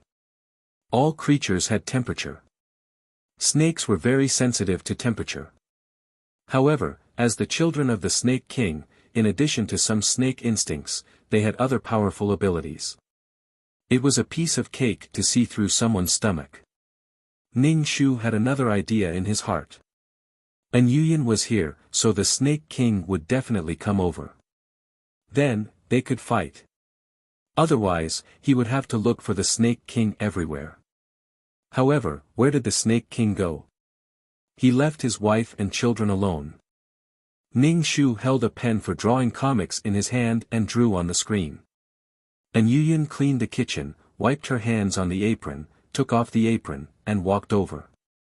She saw Ning Shu's computer. "You're a manga artist. Can you show me your manga?" An Yuyan asked Ning Shu cautiously. "No, I draw erotic manga. It's not suitable for a pure person like you to read." Ning Shu refused directly. An Yuyan was a little stunned and her face turned red. "Vulgar." "Yes, blind eagle. You're so vulgar." The two children expressed their contempt for Ning Shu. Ning Shu was fearless.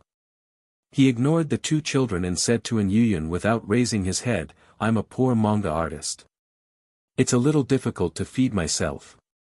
It's a little difficult to feed you three. You also know that I'm a monster and eat a lot. You have 2 monsters in your stomach and eat even more." An Yuyan immediately said, "What can I do? I will definitely do it." An Yuyan now held on to Ning Shu as a life-saving straw. There were many monsters outside who wanted to eat her children. It seemed that this was the only safe place. Although this monster looked very cold, he didn't want to eat her and her children like other monsters. It was a gamble.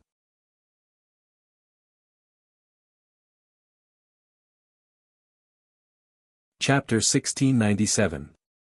An Yuyan had an intuition that Ning Shu wouldn't hurt her. Although his words were unforgiving and made her feel awkward, he didn't have any killing intent towards her. During this period of time, she had seen too many demons. Some demons looked extremely ferocious, while others maintained human form. They wore human skin, but they ran so fast that they could bend steel bars. An Yuyan never knew that there was such a dangerous creature around her. It was fine if she didn't know, but now that she knew, she felt a lingering fear. In the past, she often went to the convenience store downstairs to buy things, but the moment she got pregnant, the shop assistant turned into a demon and opened his mouth to swallow her. No matter what, she had to stay here until the child was born. An Yuyan felt aggrieved. After a night of intimacy, the man had disappeared. She was pregnant and was being pursued by all sorts of ferocious demons. She was forced into an unknown world. It was a bizarre world that was different from the simple human world. It was a dangerous world. Every demon wanted to eat the child in her womb. When would the child's father come to find her? She had enough of being pursued. An Yuyan touched her belly and watched as Ning Shu ignored her and continued drawing. An Yuyan felt like crying. In the past, when she was fleeing alone, she felt that she could hold on. Now that someone had appeared and saved her, she felt grateful and aggrieved. This person seemed to be a little fierce towards her. When he looked at her expressionlessly, it made her feel as though she had been seen through. An Yuyan hated such a feeling. "What do you think you can do?" Ning Shu turned to look at the aggrieved An Yuyan and asked. "I'll be pursued by demons the moment I go out. Can I stay at home? I can do the housework, do the laundry, and cook," An Yuyan said as she lowered her head and touched her belly. Ning Shu nodded. "Sure. In the future, I'll leave the household hygiene to you for 3 meals a day. By the way, I want to eat meat for every meal. Cook more meat." Strictly speaking, she and An Yuyan were considered strangers. There was no reason for her to treat An Yuyun like an ancestor. Yuan Liang liked her, but she didn't like him. She didn't like him. Hey, blind eagle, my mother is a pregnant woman. If you make a pregnant woman do these things every day, won't your conscience hurt? The little loli said angrily. She washes and cooks every day. She also has to clean the house. My mother is not a nanny. Ning Shu raised his eyebrows and pushed up his glasses. My conscience won't hurt. You, on the other hand, have to speak with your conscience. I give you food, shelter, and protection. Isn't it only right for me to do something for you? Although your father is a great Yao, you too are not. The little loli proudly said, if you take good care of my mother, my father will give you benefits. For a little monster like you, even if my father reveals a little of it through his fingers, it will be enough for you to enjoy. Little one, don't talk nonsense. An Yuyun touched her belly and said to Ning Shu, the child is not sensible. Please don't be offended. Why would I be offended? She's not my child. Whatever she says has nothing to do with me. Ning Shu said indifferently. From the little loli's tone and ability to express herself, according to human age, the little loli should have the mind of a 7-year-old child. She was indeed a Yao. Or was she only the descendant of a great Yao? Or was it a mutation caused by the offspring of a human and a Yao? Blind eagle, you are the most ungentlemanly man I've ever met. The little loli despised Ning Shu. Furthermore, you are so harsh on a pregnant woman. If I'm ungentlemanly, then the demons that are chasing after you and your mother are gentlemanly. If you were an ordinary pregnant woman, I might show some concern. But you are people from the heavens. Nothing will happen. Come on, let's bicker and hurt each other. An Yuyun was speechless. Ning Shu gave An Yuyun a pillow and a thin blanket. Sleep on the sofa. If you find the sofa too narrow, you can sleep on the floor.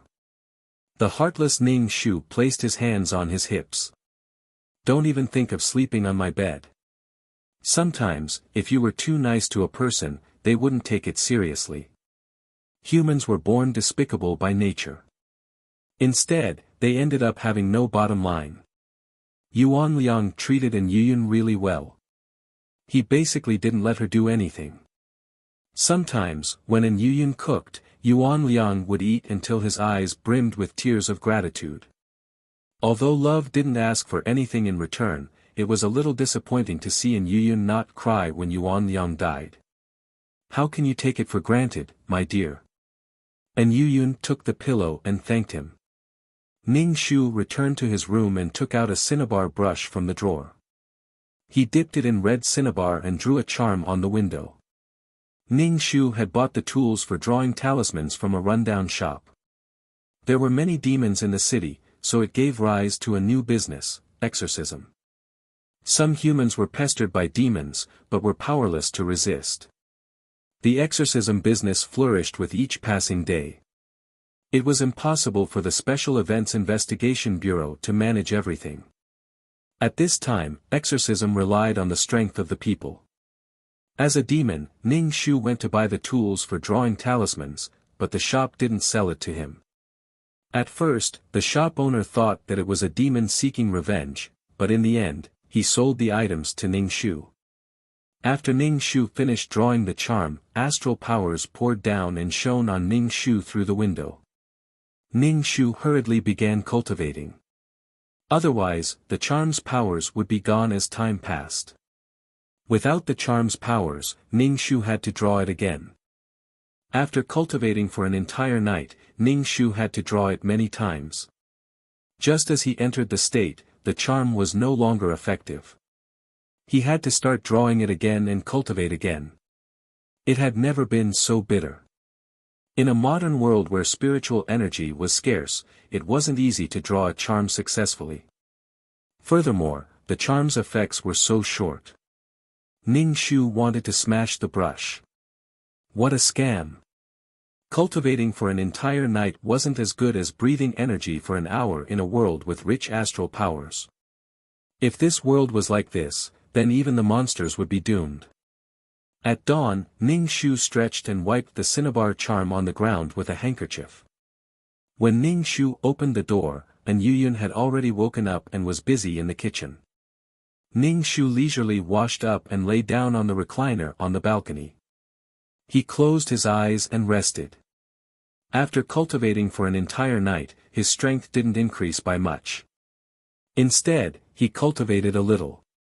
He kept drawing talismans, and it didn't mean that he would succeed every time he drew one. Ning Shu fell asleep in a daze. An Yuyun finished preparing breakfast and came over to wake Ning Shu up. "Breakfast is ready. By the way, I still don't know your name." An Yuyun asked Ning Shu. "My name is Yuan Liang." "My name is An Yuyun." An Yuyun smiled at Ning Shu.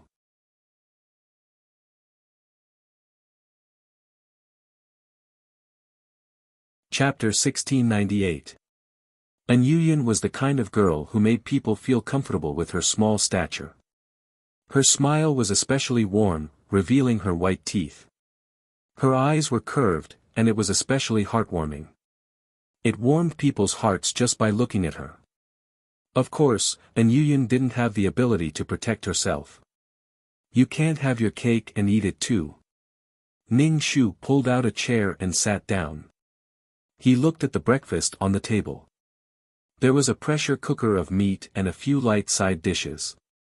An Yuyun sat opposite Ning Shu cautiously and said, "I don't know if you like these side dishes." "It's fine. I'm not picky." Ning Shu picked up the bowl and drank a mouthful of soup. "What's there to dislike if you don't cook anything and just eat ready-made food?" "Brother and I have never eaten Mom's cooking," the little girl muttered in her stomach. "Blind eagle, a monster like you can only be lonely. Male chauvinist." Ning Shu ate the meat. Male chauvinist? She should be a female chauvinist. Ning Shu swallowed the meat in his mouth and wiped his mouth. He said indifferently, "I have nothing to do with you. I took you in. What else do you want me to do? Do something that makes me feel wronged? Leave. It's not that little girls are cute. Only sensible little girls are cute. Your father might be a monster, but what does that have to do with me? I don't know him and have no friendship with him. Why do you make it seem like I'm mistreating you?" An Yuyun hurriedly waved her hand. "Please don't misunderstand. I didn't mean that. I'm already very grateful that you took me in. It's just that the child isn't sensible. I'll teach her slowly." "Mommy." The little girl whined to An Yuyun in her stomach. "He's really cold and heartless. If I treat your mother better, you will say that I'm up to no good." Ning Shu wiped his misty eyes with a tissue and put it on. It seemed that he should treat her mother well. It was best to enslave people in the name of love. "Humph, no one will like a monster like you." Ning Shu said, "It doesn't matter. You don't scare me. Anyway, whatever she did was wrong." Ning Shu was full. He pushed his bowl away and left the table. Then, he sat on the sofa, turned on the computer, and started drawing comics. Ning Shu had really drawn out the pure love between the school doctor and the silver-haired man. Just relying on Yuan Liang's comic daily life was a little difficult. Ning Shu wanted to match 2333 with the school doctor, but he could not imagine what 2333 looked like. She couldn't even imagine what 2333 looked like. Therefore, he simply described people with images. However, both of them were very arrogant. How should they develop? Ning Shu uploaded the comic almost in a joking mood. But surprisingly, it was more popular than the previous manga. Ning Shu tapped his chin and looked at the computer. It seemed that love was the most desired emotion of all sentient and sentient beings. Friendship and kinship were far inferior to the intensity of love. Live for it, die for it. Reason and emotions went out of control. Trembling with joy, it was the most beautiful. Tolerance and desire, conquering and being conquered, in the collision of emotions, it was a beautiful firework. It was like a moth flying into a flame. There was no reason. Their hearts and eyes were only for each other. The world was narrow and only had each other. They were so narrow that they abandoned their responsibilities and gave up everything just for the sake of being together. It was the so-called love that moved the world. It seemed that without love, people were abnormal. It would be abnormal if they didn't go crazy once. Alright, let's continue with the joking. Ning Shu looked at the computer with his chin propped up. He held a pen in one hand and continued drawing. Ning Shu felt that she was a little vengeful. She drew the picture in a flurry without pausing at all. An Yuyan cleaned the kitchen and started mopping the floor with her big belly. She dragged it in front of Ning Shu. Ning Shu raised his foot for her to drag. An Yuyan held the mop and couldn't help but bite her lip. This person was really cold and heartless. Ning Shu saw that An Yuyan wasn't moving. The mop stopped at her feet. She had to keep raising her foot. What's wrong? Ning Shu asked. Are you going to give birth? No, no. An Yuyan went to mop other places. Ning Shu put down her foot and looked at An Yuyan. How could she not know that An Yuyan felt wronged? She felt wrong just because she was asked to do something. The person who asked her to do it was dead. It seemed that An Yuyan felt that she should take care of her. She was a weak and helpless girl, and a pregnant weak and helpless girl. She should be gentle to her. Although she didn't know why An Yuyan had such confidence and a sense of superiority. Could it be that she had shown that she liked An Yuyan? But the problem was that there was no relationship between them. Why should she take care of you? Ning Shu didn't have any opinions about An Yuyan. The one who had opinions was the Snake King with 2 dicks. Can't we have a love that doesn't hurt other people? Wasn't it good for the two of them to live a loving life? Did they have to make their love great and immortalize it for generations to come? The shelf life of 3 years of love. Immortalizing it for generations was a bit of nonsense. All love would change and eventually become a more tolerant family. There was nothing that could be done in such a vigorous and continuous manner. Kill all those who stood in the way of love. Killing people wasn't cool at all. Ning Shu propped up her chin and imagined what it would be like when she met love. Ning Shu couldn't imagine it. Ning Shu touched her glabella. In her soul, there was a water droplet engraved there. Forget it. I'd rather love the world. Not to mention loving the world, loving missions, and loving missions with rewards. Ning Shu and An Yuyan got along peacefully. An Yuyan was in charge of housework, and Ning Shu was in charge of his work. An Yuyan said that there was no food at home. Ning Shu went out to buy a bag of food. It could last for a few days. To be honest, their consumption was a little scary. One meal was equivalent to 2 days of food for others. Ning Shu ate a lot, and so did An Yuyan. Occasionally, the little loli would mock Ning Shu, saying that Ning Shu wasn't a man and didn't have the demeanor of a man. She even told her mommy not to like a cold and unreasonable man like Ning Shu. Ning Shu rolled her eyes. Even if Yuan Liang was obedient to every request, it did not mean that these 2 children would like him. At that time, they would say that he wasn't domineering and wasn't manly. If a person was wrong and didn't have you in their heart, everything would be useless. Mistakes could be found. In short, it was important to be yourself. Usually, the little loli was the one who spoke more. Her brother rarely spoke and looked calm. The little loli's words were more harsh. If it was Yuan Liang who wasn't good at talking, he would definitely be choked by the little loli. He was very embarrassed. However, Ning Shu directly retorted. Every time, it was An Yuyan who apologized. Ning Shu didn't want to hear her say that he wasn't sensible. Only An Yuyan didn't find it tiring.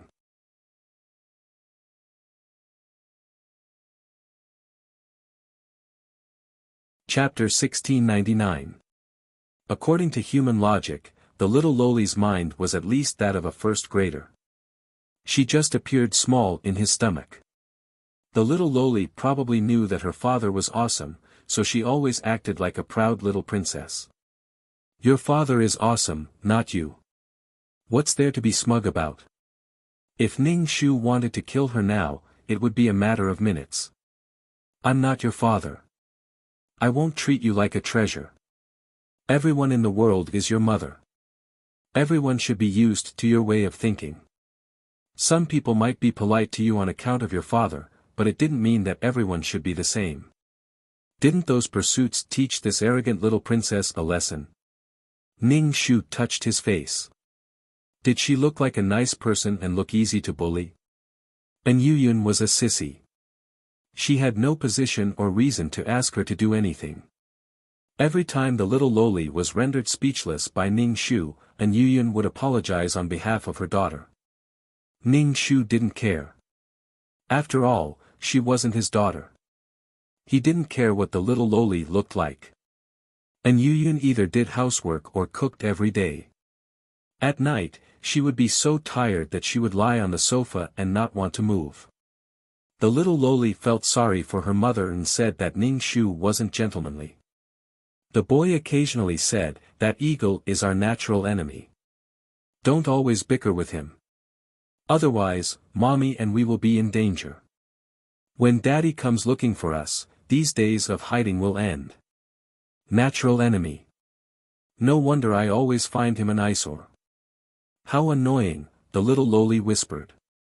Mommy, that eagle left us behind. Perhaps it wants to swallow me and my sister after we are born. That's not impossible, the boy said. And Yuyun was instantly at a loss. She didn't know what to do. How can this be? Don't underestimate any monster. Daddy is the Snake King, a great monster. My sister and I have inherited Daddy's abilities and legacies. We know how monsters kill each other. The boy pretended to be mature when he spoke, but his voice was childish. It formed a strong contrast. And Yuyun was shocked by her son's words.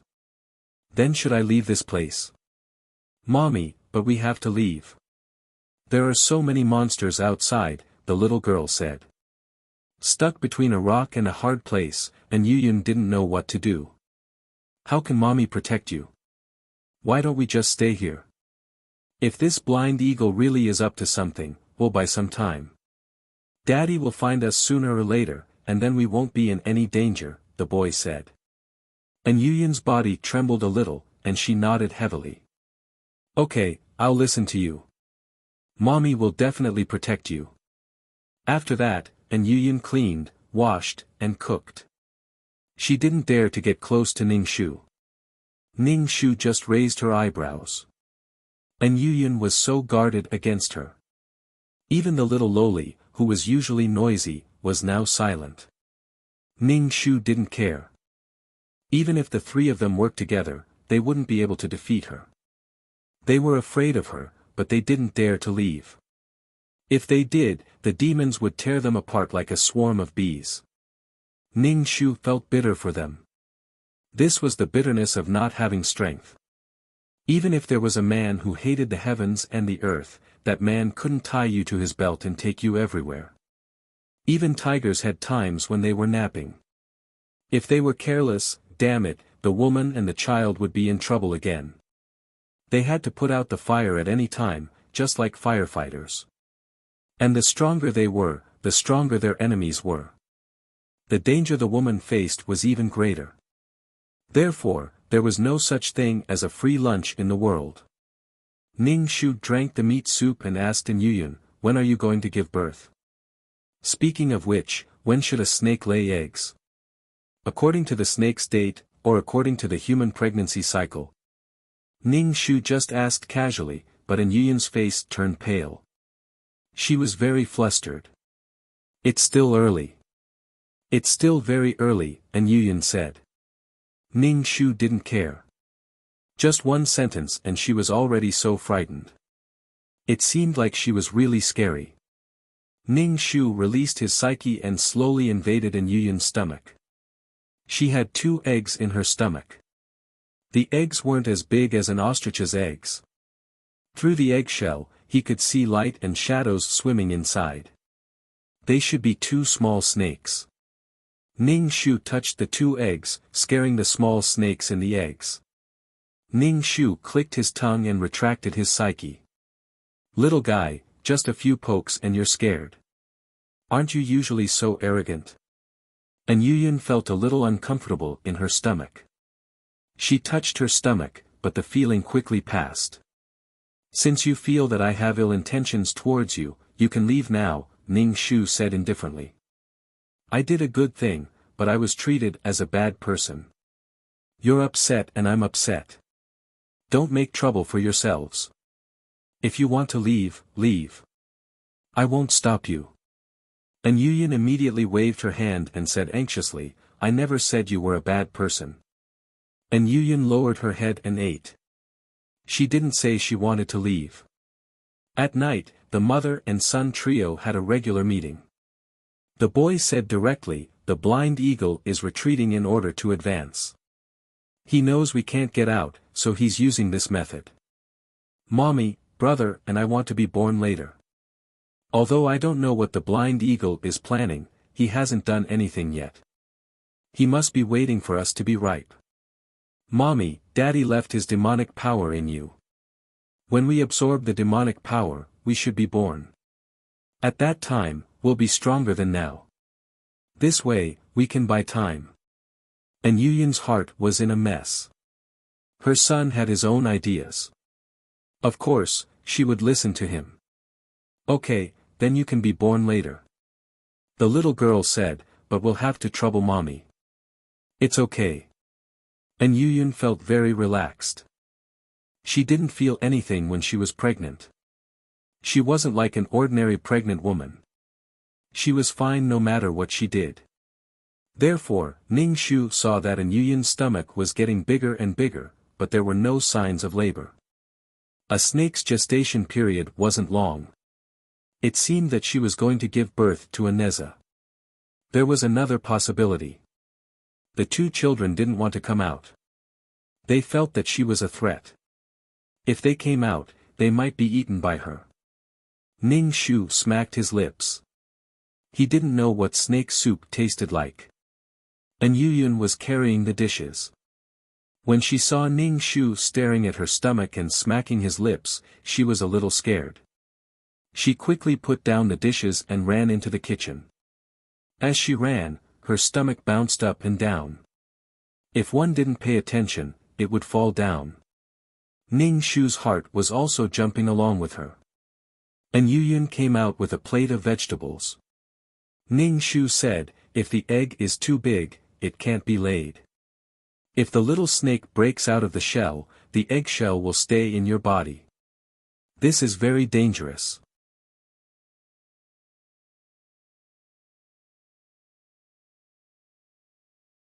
Chapter 1700. The eggshell was the size of an ostrich, and the snake inside grew bigger and bigger. Eventually, it would break through the eggshell and crawl out of the body. However, the eggshell remained in the body. Surgery was needed to remove it. Was it fun to keep it in the stomach?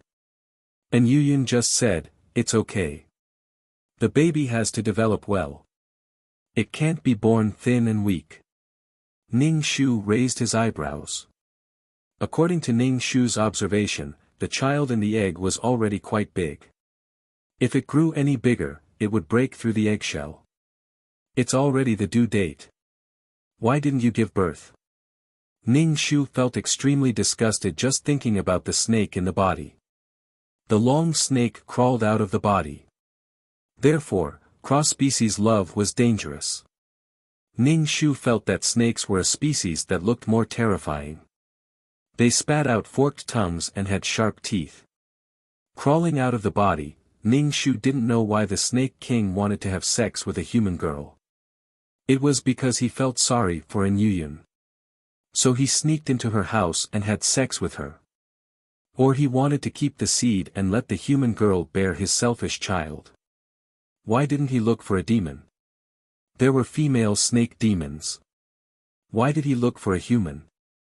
Ning Shu could only attribute it to the attraction between humans. Ning Shu asked An Yuyun to give birth to the child earlier so that the eggshell wouldn't stay in the body. But the more Ning Shu asked An Yuyun to give birth to the child earlier, the more An Yuyun felt that Ning Shu was a little unkind and wanted to eat her child. However, she didn't dare to fall out with Ning Shu directly. She just said, when the child is ripe, it will fall. It was none of her business when An Yuyun gave birth, so Ning Shu didn't say anything more. If he had the time to talk to An Yuyun, he might as well draw his own manga. The royalties of the manga were enough for Ning Shu to live on. At least, he could eat whatever he wanted. He didn't know how the client would feel when he came back and saw that he had such a book under his name. He was dumbfounded. What the hell? As an upright otaku, Yuan Liang would definitely not be acclimatized, but it might also open the door to a new world. Wahahaha. Ning Shu ate 2 big bowls of thigh meat and burped. Seeing that An Yuyun's face was not very good, he covered his stomach with one hand. Are you about to give birth? Ning Shu asked An Yuyun. An Yuyun was sweating profusely. She waved her hand, rushed into the toilet, and locked the toilet door. Ning Shu knocked on the door and asked, An Yuyun, what's wrong? I'm fine. I just have diarrhea. An Yuyun sounded like she was in pain, but she still insisted on not opening the door. Ning Shu released his spiritual force and saw An Yuyun sitting on the ground with her legs open. There were bloodstains on her skirt. A snake as thick as a thumb slithered out of the skirt. It was a black snake. After it came out of the dress, it coiled its body and stuck out its scarlet forked tongue at An Yuyun. Mommy, you can do it. Little sister is coming out soon. Little sister is too playful and doesn't usually cultivate. Now, mommy is in so much pain. An Yuyun gritted her teeth.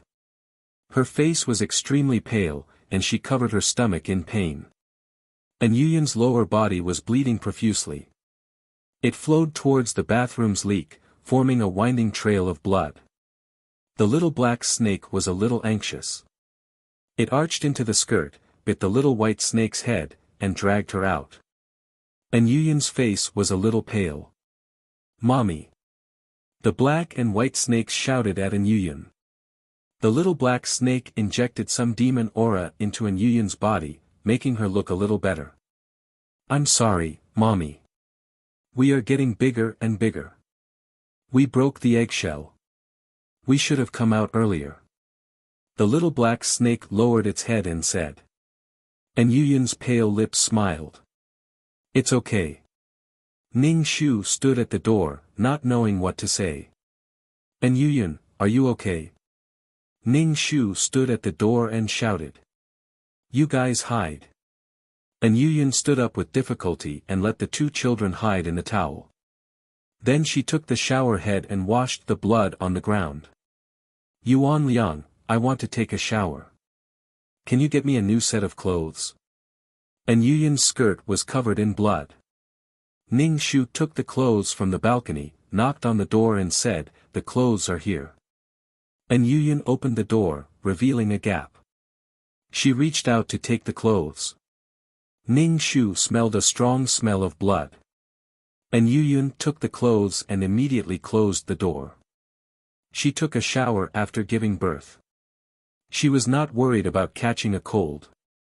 Ning Shu said outside the door, it's a little cold today. Turn the water on hot. Don't take too long. Don't faint. Oh, I know.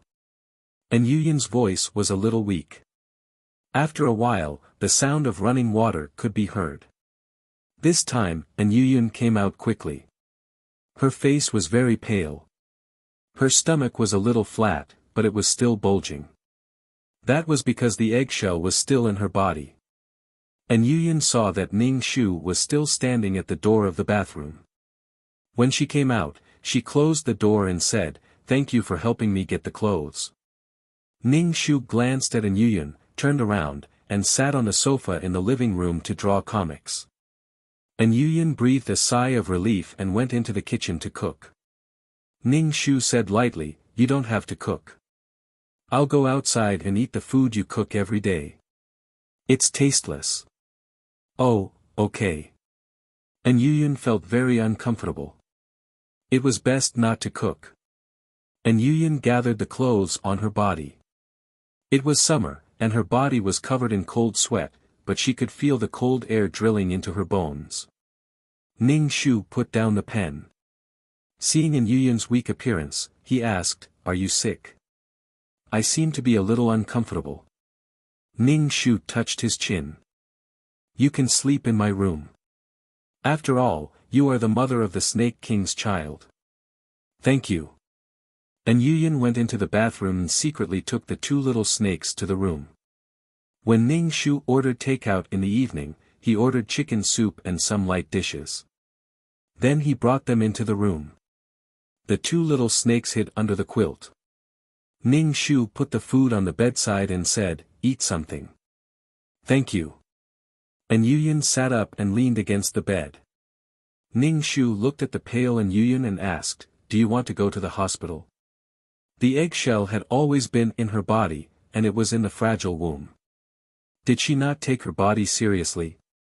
Anyway, Ning Shu did not know why Yuyan was with the Snake King. The Snake King's behavior was considered rape. In the end, she was hunted down by a monster because of the fetus. And Yuyan shook her head. "I'm fine. I just need to rest. There's no need to go to the hospital." Ning Shu wanted to take Yuyan to the hospital to take the eggshell out of her body. But Yuyan was wary of him, so he let it go. "Then have a good rest." Ning Shu glanced at the quilt. There were two little snakes moving under the quilt. You're tuning into the Han Li's Wuxia Adventures YouTube channel. We're so grateful for your support, and don't forget to subscribe to join us on this incredible journey through captivating stories. Your generosity through donations truly makes a world of difference, as it's the primary source of revenue that allows me to expand and enhance this channel for you. Thank you from the bottom of my heart for being a part of this adventure.